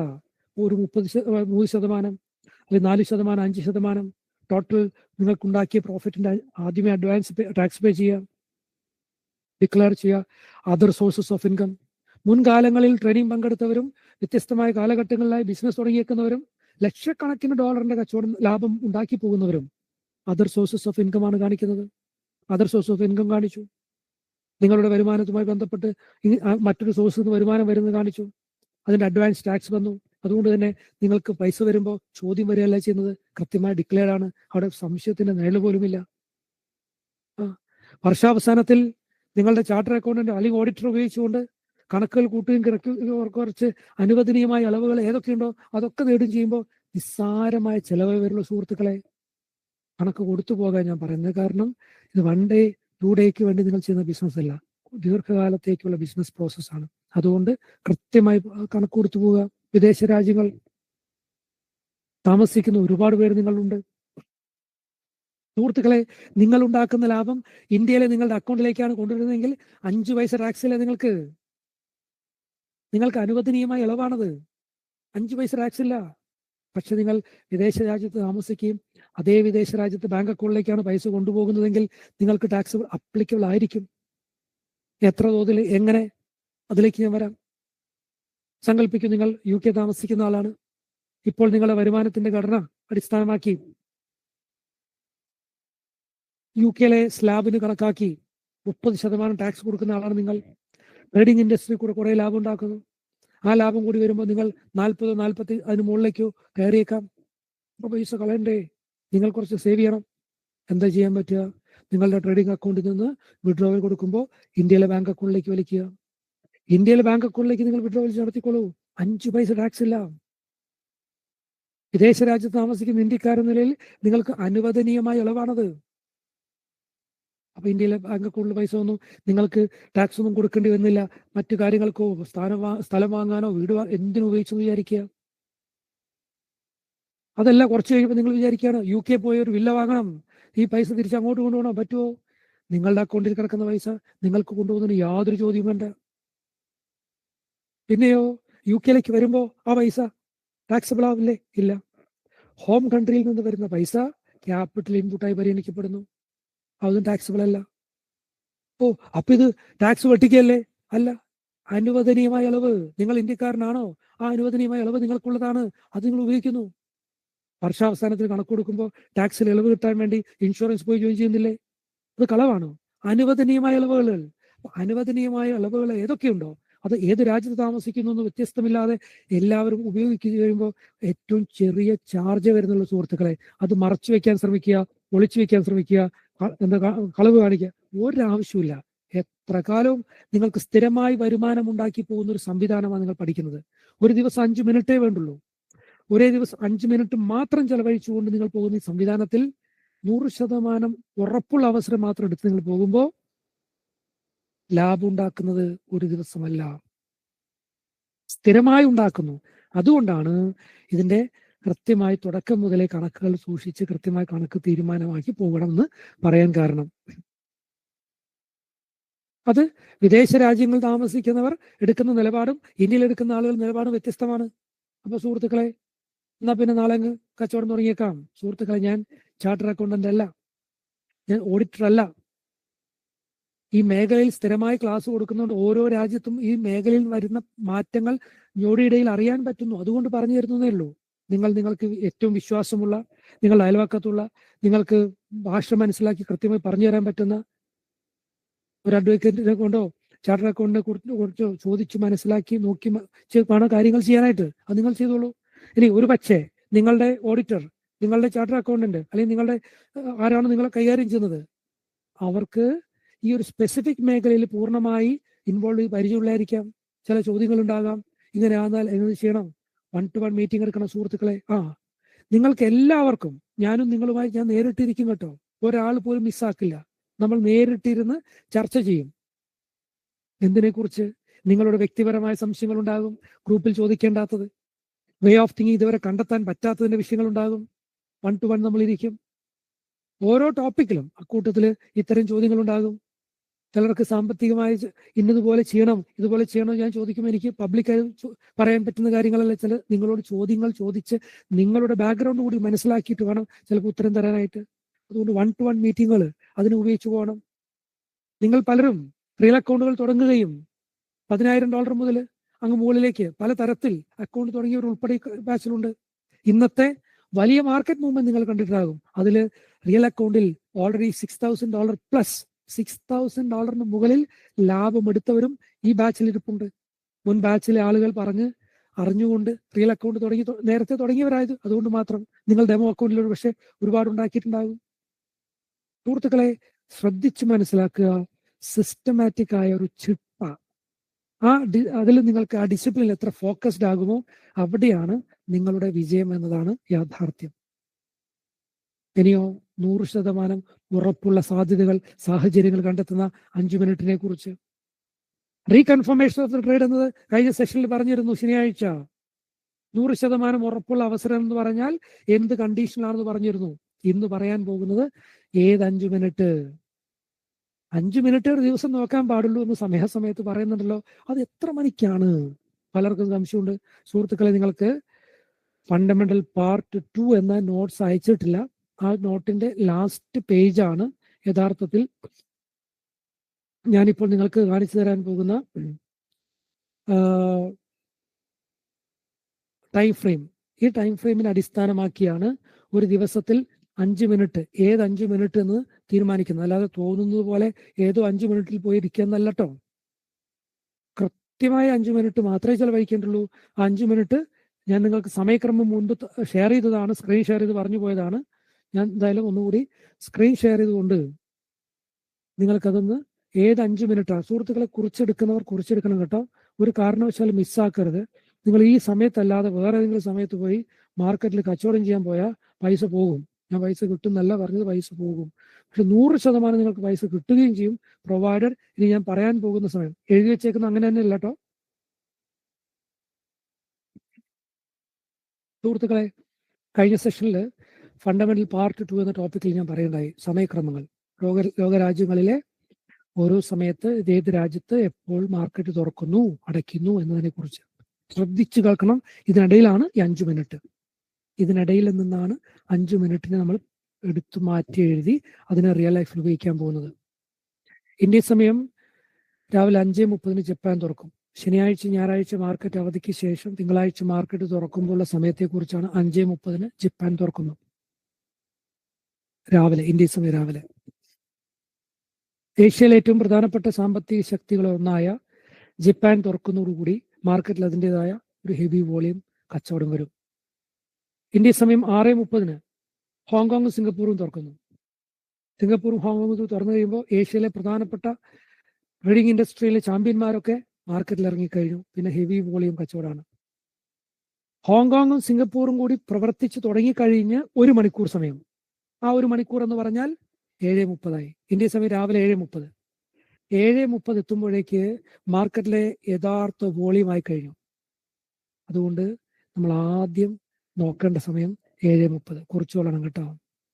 ഫസ്റ്റ് ക്യാൻഡിൽ നിങ്ങൾ നോക്കേണ്ടത്, തീരുമാനം എടുക്കാൻ വേണ്ടി നോക്കേണ്ടത്, ഒരു പുതിയ ക്യാൻഡിൽ ക്ലൗഡിന്റെ മുകളിലാണോ, മൂവിങ് ആവറേജിന്റെ മുകളിലാണോ, അത് താഴെയാണോ എന്നൊക്കെ നോക്കേണ്ടത് തോന്നുന്ന സമയത്തല്ല.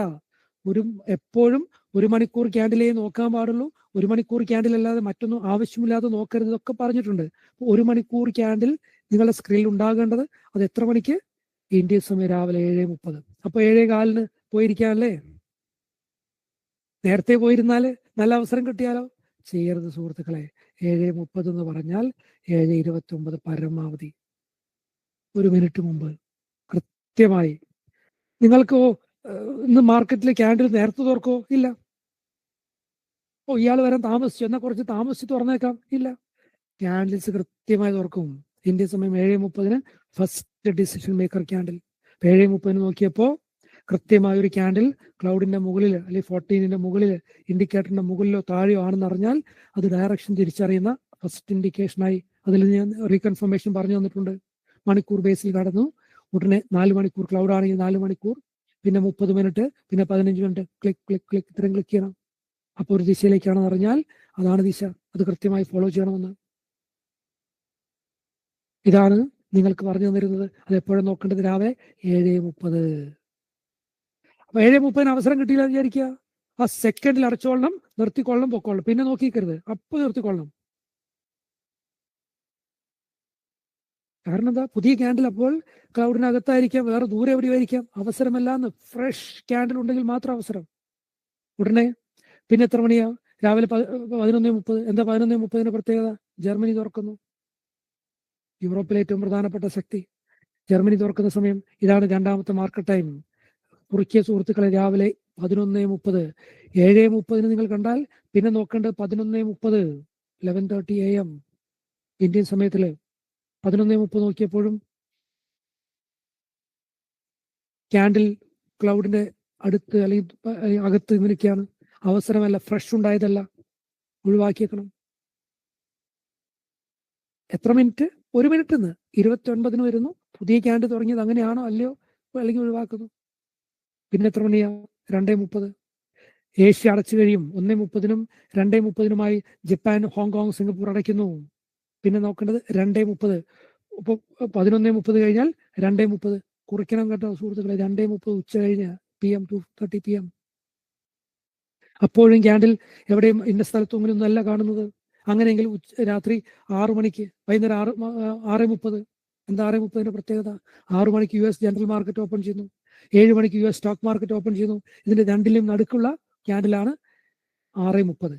6:30 ക്യാൻഡിൽ ക്ലൗഡിനകത്ത് അല്ലെങ്കിൽ പുറത്ത് തൊട്ട് ചേർന്ന് അവസരമല്ല എന്ന സിറ്റുവേഷൻ ആണെങ്കിൽ പിന്നെ രാത്രി 8:30. എന്താ 8:30 പ്രത്യേകത? UK കൂടി അടയ്ക്കുന്നു. പിന്നെ US മാത്രം ആക്റ്റീവായ സമയമാണ് 8:30 പ്രത്യേകത, രാത്രി 8:30. ഇതാണ് 5 മിനിറ്റുകൾ. രാവിലെ 7:30, 11:30, 2:30, 6:30, 8:30. ഈ 5 സമയത്ത് വേറെ ഒരു സമയത്തും നിങ്ങൾ മാർക്കറ്റ് നോക്കരുത്. കാരണം എന്താ? ഇത് ലോകക്രമത്തിലെ പ്രധാനപ്പെട്ട രാജ്യങ്ങളിലെ മാർക്കറ്റുകൾ അടയ്ക്കുകയോ തുറക്കുകയോ ചെയ്തതിന്റെ ഭാഗമായി മാർക്കറ്റിലെ ഹെവി മൂവ്മെന്റ് ഉണ്ടാകുന്നതാണ്. ആ മൂവ്മെന്റ് ഉണ്ടാകുമ്പോഴാണ് പോയിരിക്കേണ്ടത്. അല്ലാതെ ഏതോ സമയത്ത് എങ്ങനെയോ പോയിരുന്ന് കച്ചവടം ചെയ്യാൻ നോക്കിയാൽ ഒന്നും കിട്ടില്ല എന്ന് മാത്രമല്ല, നഷ്ടം വരികയും ചെയ്യും. അത് സിസ്റ്റമാറ്റിക്കായി ഫോളോ ചെയ്യണം. അണുവിട മാറ്റം വരുത്താതെ നിങ്ങൾ അത് ഫോളോ ചെയ്യാൻ പറ്റുമോ? നിങ്ങൾ സ്ഥിരമായി ലാഭം ഉണ്ടാക്കുന്നവരായിരിക്കും, യാതൊരു സംശയമില്ല. സമയക്രമം അത്ര പ്രധാനപ്പെട്ടതാണ്. നിങ്ങൾ ഏഷ്യൻ സമയത്ത് താമസിക്കുന്നവരല്ലെന്ന് വിചാരിക്കുക, യൂറോപ്പിൽ താമസിക്കുന്നവരാണ്. നിങ്ങൾക്ക് ഈ സമയം, ഇന്ത്യൻ സമയം വെളുപ്പിന് അല്ല രാവിലെ 7:30, നിങ്ങളെ സംബന്ധിച്ച് വെളുപ്പാൻ കാലത്ത് നല്ല സ്വപ്നം കൊണ്ട് ഉറങ്ങുന്ന സമയമാണ്. ട്രേഡിങ് ചെയ്യാൻ പറ്റുമോ? ഇല്ല. അങ്ങനെയുള്ളവർ സമയക്രമം മാറ്റണം. ശ്രദ്ധിക്കുക. 11:30 രാവിലെ, 7:30 സ്കിപ്പ് ചെയ്യണം. 11:30 തുടങ്ങണം. പിന്നെയോ 2:30, പിന്നെയോ 6:30, പിന്നെയോ 8:30. ഇത്ര നിങ്ങൾക്കറിയാം. അടുത്തത് രാത്രി 12:30 ഇന്ത്യൻ സമയം. രാത്രി 12:30 US മാർക്കറ്റ് ക്ലോസ് ചെയ്യുന്നു. അതാണ് ലാസ്റ്റ് ഡിസിഷൻ മേക്കിംഗ് ടൈം. സമയക്രമം മാറുന്ന കണക്കാക്കി നിങ്ങൾക്ക് ടൈം ഫ്രെയിം, ഏത് സമയമാണ് തീരുമാനമെടുക്കാൻ വേണ്ടി ഉപയോഗിക്കേണ്ടത് എന്നതിൽ മാറ്റം വരുത്തേണ്ടി വരും. അത് കുഴപ്പമില്ല സുഹൃത്തുക്കളെ, അത് നമ്മൾ നടത്തിപ്പോകണമെന്ന് ഒരു സംശയമില്ലാതെ കൃത്യമായി ഈ സമയത്ത് മാത്രം നോക്കുക എന്നത് നിങ്ങൾ ഡിസിപ്ലിൻ ആക്കണം. അല്ലാത്ത സമയത്ത് എന്ത് സംഭവിക്കും? ശ്രദ്ധിച്ചു കേൾക്കണേ. തോന്നുന്ന സമയത്ത് കച്ചവടം ചെയ്ത് എന്ത് സംഭവിക്കും? 11:30 ജർമ്മൻ മാർക്കറ്റ് തുറക്കും. അത് തുറക്കും, ഉറപ്പ്. 10:30 ക്യാൻഡിലിൽ ഞാനൊരു അവസരം കണ്ടു. ക്യാൻഡിൽ ക്ലൗഡിൽ നിന്നും മുകളിലേക്ക് കടന്നു. വില മുകളിലേക്ക് പോകുമെന്ന് ഞാൻ വിശ്വസിച്ചു. വാങ്ങാൻ തീരുമാനിച്ചു. വാങ്ങി. 10:30 ക്യാൻഡിലാണ്. പക്ഷെ 11:30 ക്യാൻഡിലിന് ജർമ്മനി തുറക്കും. ജർമ്മനി തുറന്നപ്പോൾ ജർമ്മൻ സമ്പദ് വ്യവസ്ഥയിൽ മറ്റെന്തോ വാർത്ത വന്ന കാരണം വില നേരെ താഴേക്കാന്ന് വിചാരിക്കുക. നമ്മൾ വാങ്ങിയതും അടുത്തൊരു മണിക്കൂർ കൊണ്ട് തന്നെ മാർക്കറ്റ് തിരിച്ചു വരികയും കയ്യിലുള്ള പൈസ പോവുകയും ചെയ്യും. കാരണം എന്താ? പ്രധാനപ്പെട്ടൊരു മാർക്കറ്റ് തുറക്കുമ്പോൾ അതുമായി ബന്ധപ്പെട്ടുണ്ടാകുന്ന ചലനത്തെ ഉൾക്കൊള്ളാതെ തോന്നുന്നത് പോലെ ചെയ്താൽ ഉണ്ടാകുന്ന അപകടം. സമയത്ത് സ്റ്റോക്ക് മാർക്കറ്റിലൊക്കെ പങ്കെടുക്കുന്നവർ പറയാറുണ്ട്, രാവിലെ 9:30 മാർക്കറ്റ് തുറക്കും, എല്ലാ ദിവസവും സ്മൂത്താണ്. 11:30 ആകുമ്പോൾ പെട്ടെന്ന് തിളച്ചു മറിഞ്ഞതുപോലെയാണ്. വല്ലാത്തൊരു മൂവ്മെന്റ് ആണ്. എന്താ കാരണം എന്നറിയില്ല. കാരണമൊന്നുമില്ല. ജർമ്മൻ മാർക്കറ്റ് തുറക്കുമ്പോൾ അതിലെ കച്ചവടക്കാർ ചെയ്യുന്ന തീരുമാനത്തിന് കണക്കാക്കി ഏഷ്യൻ മാർക്കറ്റിൽ അതിന് ഇൻഫ്ലുവൻസ് വരുന്നു. അതുകൊണ്ടാണ് സമയത്ത് വേണ്ടത്. ആ സമയത്തെ നോക്കാൻ പാടുള്ളൂ എന്ന് പറയുന്നത്. അനാവശ്യമായി തോന്നുന്ന സമയത്ത് പോയി നോക്കരുത്. ഇനി എന്താണ് നോക്കേണ്ടത്? പുതിയ ക്യാൻഡിൽ തുറന്നു എന്നറിയണം. ആ സ്പെസിഫിക് ആയ സമയത്ത് പുതിയ ക്യാൻഡിൽ തുറന്നോ ഇല്ലയോ, അതാണ് നമുക്ക് തിരിച്ചറിയേണ്ടത്. അല്ലാതെ എന്തോ അറിയലല്ല നമുക്ക് വേണ്ടത്. സുഹൃത്തുക്കളെ, ഞാൻ നിങ്ങൾക്ക് സ്ക്രീൻ ഷെയർ ചെയ്യാൻ പോകുന്നത് ചാർട്ടിലെ ക്യാൻഡിൽസ്റ്റിക്സ് ചാർട്ടിനെ അടിസ്ഥാനമാക്കിയുള്ള തീരുമാനമെടുക്കുന്ന പ്രോസസ്സിലേക്ക് നമ്മൾ ഓരോരുത്തരും മാറേണ്ട, എത്തിപ്പെടേണ്ട സാഹചര്യം അതെങ്ങനെ ക്രിയേറ്റ് ചെയ്യപ്പെടുന്നു എന്നതിലേക്കാണ്.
സ്ക്രീനിൽ ഷെയറിംഗ് വർക്ക് ആകുന്നില്ല. I don't know Y.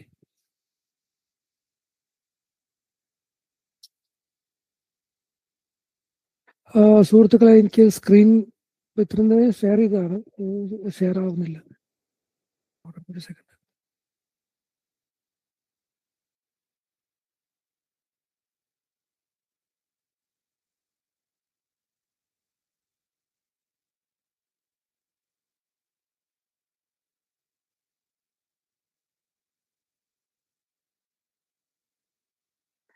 Anyway എനിക്കത് സ്ക്രീൻ ഷെയർ ചെയ്യാൻ പറ്റും. എനിവേ ആ ടോപ്പിക്കിലേക്ക് നാളെ വരാം. പക്ഷെ അതിനു മുമ്പ് ഒരു കണക്കുകൂടി പറയാനുണ്ട്. ആ കണക്കെന്താണ്? നിങ്ങൾ പലരും ഇന്ന് വളരെ ശക്തമായി ആവശ്യപ്പെട്ടതും ചോദിച്ചതുമായ പ്രധാനപ്പെട്ട കാര്യം എന്താണ്? റിയൽ അക്കൗണ്ട് തുടങ്ങണമെങ്കിൽ എത്ര പൈസയ്ക്ക് കച്ചവടം തുടങ്ങണം? മിനിമം നിക്ഷേപിക്കേണ്ട തുക എത്ര? പലരും ചോദിച്ചതാ. സുഹൃത്തുക്കളെ, നിങ്ങൾ വെൽത്ത് വേയുമായി ബന്ധപ്പെട്ട് ബിസിനസ് ചെയ്യാനും ഇല്ലെങ്കിലും സാമ്പത്തിക മേഖല ഏത് തന്നെയാണെങ്കിലും ഏത് രാജ്യത്താണെങ്കിലും നിങ്ങൾ സൂക്ഷിക്കേണ്ട കണക്കാണിത്. ഇതിൽ വിട്ടുവീഴ്ച ചെയ്യരുത്. ഒരു കാരണവശാലും വിട്ടുവീഴ്ച ചെയ്യരുത്. ശ്രദ്ധിച്ചോളൂ. നിങ്ങൾക്ക് എത്ര ലാഭം ഉണ്ടാക്കണമെന്ന് ആദ്യം തീരുമാനമെടുക്കണം. നിങ്ങൾക്ക് ട്രേഡിംഗ് ഇൻഡസ്ട്രിയിൽ നിന്ന് എത്ര വരുമാനം ഉണ്ടാക്കിയെടുക്കണമെന്ന് ഡിഫൈൻ ചെയ്യാതെ ക്യാപിറ്റൽ മുതൽ മുടക്കരുത്. എന്താണ് നമുക്ക് കണക്കൂട്ടേണ്ട ലാഭത്തിനെ കുറിച്ച് കണക്ക് എങ്ങനെ കിട്ടും? സങ്കല്പിക്കൂ, നിങ്ങൾക്ക് ഒരാൾക്ക് ഒരു 10,000 രൂപയാണ് അഡീഷണൽ ആവശ്യമുള്ള മാസം. ഇപ്പോൾ ഉള്ളതിനേക്കാൾ 10,000 രൂപ കിട്ടണം. അതാണ് നിങ്ങളുടെ അഡീഷണൽ വരുമാനം ആവശ്യം. നിങ്ങൾക്ക് വീടിന് അടുത്തുള്ള ഒരു സ്ഥലത്ത് ചാരിറ്റി കൊടുക്കാനാണ്, അത് പോക്കറ്റിൽ നിന്ന് പോകേണ്ടത്. ഇതാണ് നിങ്ങളുടെ ആവശ്യം. അങ്ങനെയാണെങ്കിൽ നിങ്ങളുടെ ക്യാപിറ്റൽ ആയിരിക്കേണ്ടത് × 10. ഇതിനെ 10 കൊണ്ട് മൾട്ടിപ്ലൈ ചെയ്യുക. 1,00,000 രൂപയായിരിക്കണം നിങ്ങളുടെ ക്യാപിറ്റൽ. നിങ്ങൾക്കൊരാൾക്ക് മാസം 1,00,000 രൂപ മാസ വരുമാനം ഉണ്ടാകണം. അഡീഷണൽ വരുമാനം. അത്യാവശ്യം കുറച്ച് കാര്യങ്ങൾ ചിലവൊക്കെ ഉണ്ട്. ഇതൊക്കെ മീറ്റ് ചെയ്യണം.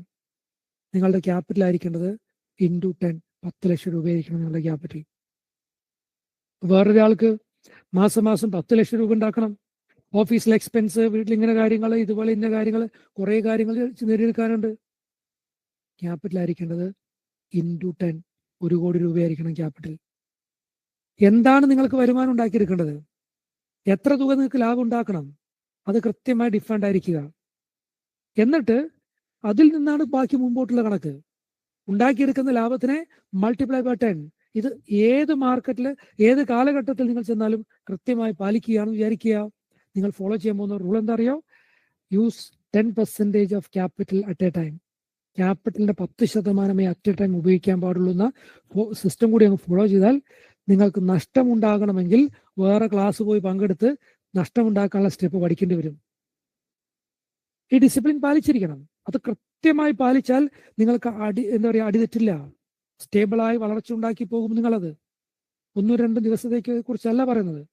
എത്ര കാലവും സ്റ്റേബിളായി വളർന്നു പോകുന്നതായിരിക്കും ആ ഫിനാൻഷ്യൽ ഡിസിപ്ലിൻ.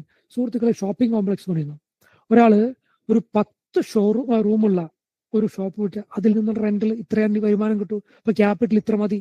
പകരം ഒരാൾക്ക് 100 റൂമുകളുള്ള ഷോപ്പിംഗ് മാൾ ചെയ്യണം. അതിന് അത്രയും വലിയ ക്യാപിറ്റൽ വേണം. അപ്പൊ 100 റെന്റ് കിട്ടുമായിരിക്കും. ഈ ക്യാപിറ്റൽ മുതൽ കൂടുതലാണ്, വരുമാനം കൂടുതലാണ്. മുതൽ മുടക്കുന്നതിനെ കൃത്യമായി അതിന് കണക്കുണ്ടായിരിക്കണമെന്ന്. ആ മുതൽ മുടക്കുന്നത് എന്താണോ അതിനെ അടിസ്ഥാനമാക്കിയാണ് ലാഭത്തിനെ പ്ലാൻ ഔട്ട് ചെയ്യേണ്ടതെന്ന്. ആ ഡിസിപ്ലിൻ പാലിച്ചേ പോകണ്ടുള്ളൂ. വേറൊന്നും നിങ്ങൾ അത് വറിയിടാവേണ്ട ആവശ്യമില്ല. റീസ്റ്റൈൽ കച്ചവടത്തെക്കുറിച്ച് നിങ്ങൾക്ക് സ്വതന്ത്രമായി ചെയ്തു പോകേണ്ട ശൈലിയെക്കുറിച്ച് പറഞ്ഞു തരികയുണ്ടായി. റീസ്റ്റൈൽ ദിവസവും ചെയ്തു പോകണമെന്ന് പറഞ്ഞു. ഇന്ന് ഞാൻ മൂവിങ് ആവറേജിന്റെയും ക്ലൗഡിന്റെയും ഉപയോഗത്തിൽ നിങ്ങൾക്കുള്ള അസൈൻമെന്റ് തരാണ്. ശ്രദ്ധിച്ചു കേൾക്കണേ സുഹൃത്തുക്കളെ, നാളെ ചെയ്യുകയും ചെയ്യണം. നിലവിൽ നിങ്ങൾ ഒരു ഡെമോ അക്കൗണ്ട് ഉണ്ടാക്കിയത്, ആദ്യം ചെയ്തത് അങ്ങനെയാണ്. എന്നിട്ട് സ്വന്തമായി നമ്മൾ പരീക്ഷിച്ചു. പിന്നീട് ക്ലാസ്സിനിടയിൽ നിങ്ങൾക്ക് ഫ്രീ സ്റ്റൈൽ കച്ചവടം ചെയ്യാൻ വേണ്ടി ഒരു പുതിയ ഡെമോ അക്കൗണ്ട് ഉണ്ടാക്കാൻ പറഞ്ഞു. ട്രേഡിംഗ് അക്കൗണ്ട്സ് എന്നതിൽ പോയിട്ട് ക്ലിക്ക് ചെയ്യുമ്പോൾ ആഡ് അക്കൗണ്ടിൽ പോകുന്നു, പുതിയ അക്കൗണ്ട് ഉണ്ടാക്കാനുള്ള ഫീൽഡ് വരുന്നു. എന്നിട്ട് ഡെപ്പോസിറ്റ് പോയി നമുക്ക് ഡെമോ അക്കൗണ്ടിൽ പൈസ നിക്ഷേപിക്കാം. ഇതാണ് പറഞ്ഞത്. അതേപോലെ തന്നെ മൂവിങ് ആവറേജ് ഉപയോഗിക്കാൻ വേണ്ടിയും മൂവിങ് ആവറേജ് ഉപയോഗിച്ചുകൊണ്ട് തീരുമാനം എടുക്കാൻ വേണ്ട ഒരു അക്കൗണ്ട് ഉണ്ടാക്കണമെന്ന് പറഞ്ഞിരുന്നു. ചിലർ ഉണ്ടാക്കിയിട്ടുണ്ടാകാം, ഇല്ലെങ്കിൽ ഇന്നുണ്ടാക്കണം. ക്ലൗഡ് ഇച്ചിമോക്കോ എന്ന ടൂൾ ഉപയോഗിച്ചുകൊണ്ട് തീരുമാനം എടുക്കുമ്പോൾ അതിന്റെ കൃത്യത എന്ത് എന്ന് പരീക്ഷിക്കാൻ ഒരു പുതിയ അക്കൗണ്ട് ഉണ്ടാക്കണം എന്ന് പറഞ്ഞു. അല്ലാതെ നേരത്തെ ഉണ്ടാക്കിയ അക്കൗണ്ട് അല്ല അതിന് ഉപയോഗിക്കേണ്ടത്. അപ്പോൾ ക്ലൗഡ് പരീക്ഷിക്കാൻ ഒരു പ്രത്യേകമായ അക്കൗണ്ട്, മൂവിങ് ആവറേജ് പരീക്ഷിക്കാൻ വേറൊരു അക്കൗണ്ട്, ഫ്രീ സ്റ്റൈൽ പരീക്ഷിക്കാൻ നിങ്ങൾ ഇപ്പോൾ ഉപയോഗിച്ചുകൊണ്ടിരിക്കുന്ന അക്കൗണ്ട്, അതൊന്നും കൂടാതെ സ്വതന്ത്രമായി കച്ചവടം പരീക്ഷണങ്ങൾ നടത്താൻ വേറെ അക്കൗണ്ട്. എന്തിനാണ് ഈ 3 അക്കൗണ്ടും വേറെ വേറെ പരീക്ഷിക്കുന്നത്? അപ്പൊ നിങ്ങൾ ഒരാൾ മൂവിങ് ആവറേജ് ഉപയോഗിച്ചു, മൂവിങ് ആവറേജ് ഉപയോഗിച്ച് ഒരു ക്രോസിംഗ് കണ്ടു. അപ്പൊ നിങ്ങൾ 30 മിനിറ്റ്, 15 മിനിറ്റ്, 5 മിനിറ്റ് ക്ലിക്ക് ചെയ്തു. എല്ലാത്തിലും വില മുകളിലേക്ക് അത് സൂചിപ്പിച്ചു, വാങ്ങാൻ തീരുമാനിച്ചു. ആ വാങ്ങൽ നടത്തേണ്ടത് മൂവിങ് ആവറേജ് ഉപയോഗിച്ച് തീരുമാനം എടുക്കാൻ വേണ്ടി നിങ്ങൾ സെറ്റ് ചെയ്തിരിക്കുന്ന അക്കൗണ്ടിലായിരിക്കണം. അതിനെ സംബന്ധിച്ച് നിങ്ങൾ കച്ചവടം നടത്തേണ്ടത്. വേറെ അക്കൗണ്ടിൽ പോയി കച്ചവടം നടത്തരുത് എന്ന് നിർബന്ധം. ഇച്ചിമോക്ക് ഉപയോഗിക്കുന്ന ആള് ക്ലൗഡ് ടിക്കറായ ടൂളാണല്ലോ. അത് നിങ്ങൾ നോക്കിയപ്പോൾ ഒരവസരം കണ്ടു. ക്ലൗഡിൽ നിന്ന് താഴത്തേക്കാണ്, ഒരു പുതിയ ക്യാൻഡിൽ തുറന്നു, താഴത്തേക്ക് പോകുമെന്ന് ഉറപ്പായി. ഉറപ്പിക്കാൻ വേണ്ടി 4 മണിക്കൂർ ക്ലിക്ക് ചെയ്തു, 30 മിനിറ്റ് ക്ലിക്ക് ചെയ്തു, 15 മിനിറ്റ്, എല്ലാത്തിലും താഴത്തേക്കാണ്, ഉറപ്പിച്ചു. അങ്ങനെയെങ്കിലും ട്രേഡ് നടത്തണം. ഡെമോ അക്കൗണ്ടിൽ, ഏത് ഡെമോ അക്കൗണ്ടിൽ? അത് ക്ലൗഡിന് വേണ്ടി പരീക്ഷിക്കാൻ വേണ്ടി തുടങ്ങിയ അവസരത്തിൽ നീ ചെയ്യണം. അങ്ങനെ 3 അക്കൗണ്ടിലും 3 ശൈലി അടിസ്ഥാനമാക്കി നിങ്ങൾ കച്ചവടം ചെയ്യണം. അത് കഴിയുമ്പോൾ വരാൻ പോകുന്ന റിസൾട്ട്, ഈ 3 എണ്ണത്തിൽ ഏതോ ഒരെണ്ണത്തിൽ നിങ്ങൾക്ക് കൂടുതൽ ലാഭം, ഏതോ ഒരെണ്ണത്തിൽ കുറച്ചു താഴെ, മറ്റൊന്നിൽ കുറച്ചുകൂടി താഴെ, ഏതോ ഒരെണ്ണത്തിൽ ആ ക്രമം ഉണ്ടാകും. ഏത് ക്രമത്തിലാണോ നിങ്ങൾ, ഏത് ശൈലി ഉപയോഗിക്കുമ്പോഴാണോ കൂടുതൽ ലാഭകരമായി ശരിയായ തീരുമാനം എടുക്കാൻ പറ്റിയത്, അതാണ് നിങ്ങൾ റിയൽ ലൈഫിൽ ഉപയോഗിക്കേണ്ടത്. അല്ലാതെ മൂവിങ് ആവറേജും ഇച്ചിമൂക്കോയും ഫ്രീ സ്റ്റൈലും എല്ലാം കൂടി ഒരുമിച്ചുകൊണ്ട് ഉപയോഗിക്കരുത്. എല്ലാം കൂടി ഒരുമിച്ച് ഉപയോഗിച്ചാൽ നിങ്ങൾ പാളും, നിങ്ങളുടെ കൈവിട്ടു പോകും. ഇതാണ് യാഥാർത്ഥ്യം. സുഹൃത്തുക്കളെ, റിയലിസ്റ്റിക് ആയി പരീക്ഷിച്ചു വേണം നമ്മൾ ചെയ്യാൻ. അത് വെറുതെ പരീക്ഷിക്കുകയല്ല. ഈ 3 വ്യത്യസ്തമായ പരീക്ഷണങ്ങൾ. അപ്പോ റിയൽ അക്കൗണ്ട് തുടങ്ങണമെങ്കിൽ അത് പരീക്ഷിച്ചു കഴിഞ്ഞാണോ? സുഹൃത്തുക്കളെ, അതല്ല. നിങ്ങളുടെ കൂട്ടത്തിൽ ഇന്ന് ക്ലാസ് പങ്കെടുക്കിയിരിക്കുന്ന ആളുകൾ ഇന്നത്തെ വലിയ മൂവ്മെന്റില് റിയൽ ബിസിനസ്സിൽ ലാഭമുണ്ടാക്കിയവർ കൂട്ടത്തിലുണ്ട്. അപ്പൊ റിയൽ അക്കൗണ്ട് തുടങ്ങണമെങ്കിൽ അത് പൂർത്തീകരിക്കുന്ന കണ്ടീഷനല്ല. ഒരു കാര്യം ഞാൻ നിങ്ങൾക്ക് പറയാം, റിയൽ അക്കൗണ്ട് തുടങ്ങാനുള്ള ലിങ്ക് ഞാൻ നിങ്ങൾക്ക് ഇപ്പോൾ കാണിച്ചു തരും. ഇന്നലെ ഞാൻ കാണിച്ചതാണ്, ഒന്നുകൂടി കാണിച്ചു തരും. നിങ്ങൾ എല്ലാവരും പറ്റുമെങ്കിൽ റിയൽ അക്കൗണ്ട് തുറക്കണം. റിയൽ അക്കൗണ്ട് രജിസ്റ്റർ ചെയ്ത് വെക്കുക. നിങ്ങളുടെ കോർഡിനേറ്റർ അല്ലെങ്കിൽ തുറക്കാൻ വേണ്ട ലിങ്ക് അയച്ചു തരും. എൻ്റെ വാട്സപ്പ് ഡിസേബിൾ ആണ് കേട്ടോ, എനിക്ക് മെസ്സേജ് അയക്കാൻ പറ്റില്ല. ഇന്ന് വൈകുന്നേരം വരെ മെസ്സേജ് അയച്ചു, ഇപ്പൊ അതിൽ റെസ്ട്രിക്റ്റഡ് യൂസ് എന്നാണ്. അപ്പൊ നാളെ ഈ ക്ലാസ് ഒക്കെ കഴിയുമ്പോഴേക്കാണ് എൻ്റെ വാട്സപ്പിന് ആക്റ്റീവ് ആവുള്ളൂ. എനിക്ക് നിങ്ങൾക്ക് മെസ്സേജ് അയക്കാൻ പറ്റുള്ളൂ, അതുകൊണ്ട് എനിക്ക് മെസ്സേജ് അയക്കാൻ പറ്റില്ല. എൻ്റെ നമ്പറിൽ ടെലിഗ്രാം ഉണ്ട് കേട്ടോ. അപ്പൊ ടെലിഗ്രാം ഉപയോഗിക്കുന്ന ആരെങ്കിലും ഉണ്ടെങ്കിൽ ഞാൻ നിങ്ങൾക്ക് റിയൽ അക്കൗണ്ട് തുടങ്ങാനുള്ള ലിങ്ക് അയച്ചു തരും. എല്ലാവരും റിയൽ അക്കൗണ്ട് രജിസ്റ്റർ ചെയ്ത് വെക്കുക. എന്തിനാ ആവശ്യം എന്നറിയോ? ഒറ്റ ആവശ്യമുള്ളൂ. റിയൽ അക്കൗണ്ട് രജിസ്റ്റർ ചെയ്തുകൊണ്ട് പ്രത്യേകിച്ച് കമ്മിറ്റ്മെന്റോ ബിസിനസ് ചെയ്യണമെന്നോ അതല്ലെങ്കിൽ ഒന്നുമില്ല. പക്ഷെ നിങ്ങളത് റിഹേഴ്സൽ കൃത്യമായി നടത്തുകയാണ്. എല്ലാ പ്രോസസ്സും നിങ്ങൾ പൂർത്തീകരിക്കുകയാണ്. KYC പൂർത്തീകരിക്കേണ്ട ഉൾപ്പെടെ കാര്യങ്ങളും എല്ലാം മനസ്സിലാക്കി ഭംഗിയാക്കി കഴിഞ്ഞു. നാളെ നമ്മൾ ക്ലാസ്സിലിരിക്കുമ്പോൾ ഡെമോ അക്കൗണ്ടിൽ നിന്ന് റിയൽ അക്കൗണ്ടിലേക്ക് സ്വിച്ച് ചെയ്യുന്നത് എങ്ങനെ, റിയൽ അക്കൗണ്ടിൽ നിന്ന് മാറി ഡെമോയിലേക്ക് മാറുന്നത് എങ്ങനെ, ഇത് നമ്മൾ പ്രാക്ടിക്കലായി ചെയ്തു നോക്കേണ്ടതുണ്ട്. കേട്ടിരുന്നാൽ പോരാ. അപ്പൊ അത് കേട്ട് മനസ്സിലാക്കി പോകാൻ നിങ്ങൾക്ക് പരീക്ഷണം നടത്തണമെങ്കിൽ റിയൽ അക്കൗണ്ട് രജിസ്റ്റർ ചെയ്ത് വെച്ചേക്കുക. നിങ്ങൾ ഓൾറെഡി റിയൽ അക്കൗണ്ടിൽ പൈസ നിക്ഷേപിച്ചു, അത് നിങ്ങളുടെ കണ്ടിന്യൂ ചെയ്തുകൊള്ളുക. ഇനി നിങ്ങൾക്ക് ചെയ്യേണ്ടവർക്ക് അങ്ങനെയാകാം. സുഹൃത്തുക്കളെ, അവിടെ എപ്പോഴും ചോദിക്കാറുണ്ട്, എന്നാലും മിനിമം എത്ര? ഈ കണക്കൊക്കെ ശരി കേട്ടു, എന്നാലും എത്ര? ഒരു ഐഡിയൽ തുക ഉണ്ടാവില്ലേ? എപ്പോഴും പറയും $5,000 അതിന് മുകളിലേക്കാകുക. $3,000 മുകളിലേക്ക് എങ്ങനെ വന്നാലും ഗോൾഡിന്റെ ഒരു സ്റ്റാൻഡേർഡ് ലോട്ട് ചെയ്യാൻ വേണം. മാർജിൻ എന്ന കോളത്തിൽ ഏകദേശം $4,000 വരുന്നില്ലേ? ഒരു $5,000 ഉണ്ടെങ്കിൽ അത് കണക്കാക്കി മിനിമം ഒരു 0.1 ലോട്ടിന്റെ കച്ചവടം നടത്തി പോകാൻ അത് സഫീഷ്യന്റ് ആകും. $5,000 എന്ന് പറഞ്ഞാൽ 4 ലക്ഷം രൂപയോളം വരില്ലേ? അത്രയും വേണോ? നിർബന്ധമാണോ? നിർബന്ധമെന്നല്ല. നിർബന്ധമെന്നൊരു സംഭവമില്ല. എത്രയോ ആളുകൾ 1 ലക്ഷം രൂപ കൊണ്ട് കച്ചവടം തുടങ്ങി ഗ്രാജുവലി വളർത്തി വന്നിട്ടുണ്ട്. 50,000 രൂപയ്ക്ക് ചെറിയ കച്ചവടം തുടങ്ങി, ചെറിയ 0.01 ലോട്ടിന്റെ കച്ചവടം തുടങ്ങി ഗ്രാജുവലി വലുതാക്കി വന്നിട്ടുണ്ട്. അതൊക്കെ നിങ്ങളുടെ ഔചിത്യമാണ്. എന്നാൽ ഏറ്റവും പ്രൊഫഷണലായി കൈകാര്യം ചെയ്യുന്ന $25,000 $1 ലക്ഷം ഒക്കെ കച്ചവടം ചെയ്യുന്നവരും നമ്മളുടെ കൂട്ടത്തിൽ കടന്നു പോകുന്നു. അതൊക്കെ അവരവരുടെ സാമ്പത്തിക ശേഷി കണക്കാക്കി പോവുക. വളരെ കോമൺ ആയി ചെയ്യുന്ന ഒരു മിസ്റ്റേക്ക് ഉണ്ട്. എന്താ അറിയോ? ഞാൻ ആദ്യം ചെറിയൊരു തുക കൊണ്ട് തുടങ്ങി പരീക്ഷിച്ച് വലിയ അക്കൗണ്ടിലേക്ക് പോകാം. എൻ്റെ പ്ലാൻ $1 ലക്ഷം ആണ്. പക്ഷെ എങ്കിലും ഞാൻ ചെറിയ അക്കൗണ്ട് തുടങ്ങാമെന്ന്. സുഹൃത്തുക്കളെ, അബദ്ധം ചെയ്യരുത്. നിങ്ങൾ റിയൽ അക്കൗണ്ട് തുടങ്ങുകയാണോ, സീരിയസ് ആയിട്ട് എടുക്കുന്നവരാണോ, എന്താണ് നിങ്ങൾ ദീർഘകാല പ്ലാൻ ചെയ്യുന്നത്, അതുമായി തുടങ്ങുക. എന്നിട്ട് മാർക്കറ്റ് ഡിസ്കഷൻ പ്രോഗ്രാം എല്ലാ ദിവസവും വൈകുന്നേരം എല്ലാവർക്കും വേണ്ടിയും, റിയൽ ബിസിനസ് കൈകാര്യം ചെയ്യുന്നവർക്ക് രാവിലെ 10:30 എല്ലാ ദിവസവും നടക്കുന്നുണ്ട്. 5 മിനിറ്റ് 10 മിനിറ്റേ ഉള്ളൂ. അതിൽ പറഞ്ഞു തരുന്ന ഉറപ്പുള്ള അവസരങ്ങൾ മാത്രം എടുക്കുക, അല്ലാത്തത് മാറി നിൽക്കുക. അപ്പോഴും തുടക്കഘട്ടത്തിൽ നിങ്ങൾ ക്യാപിറ്റൽ റിസ്ക് എടുക്കരുത്.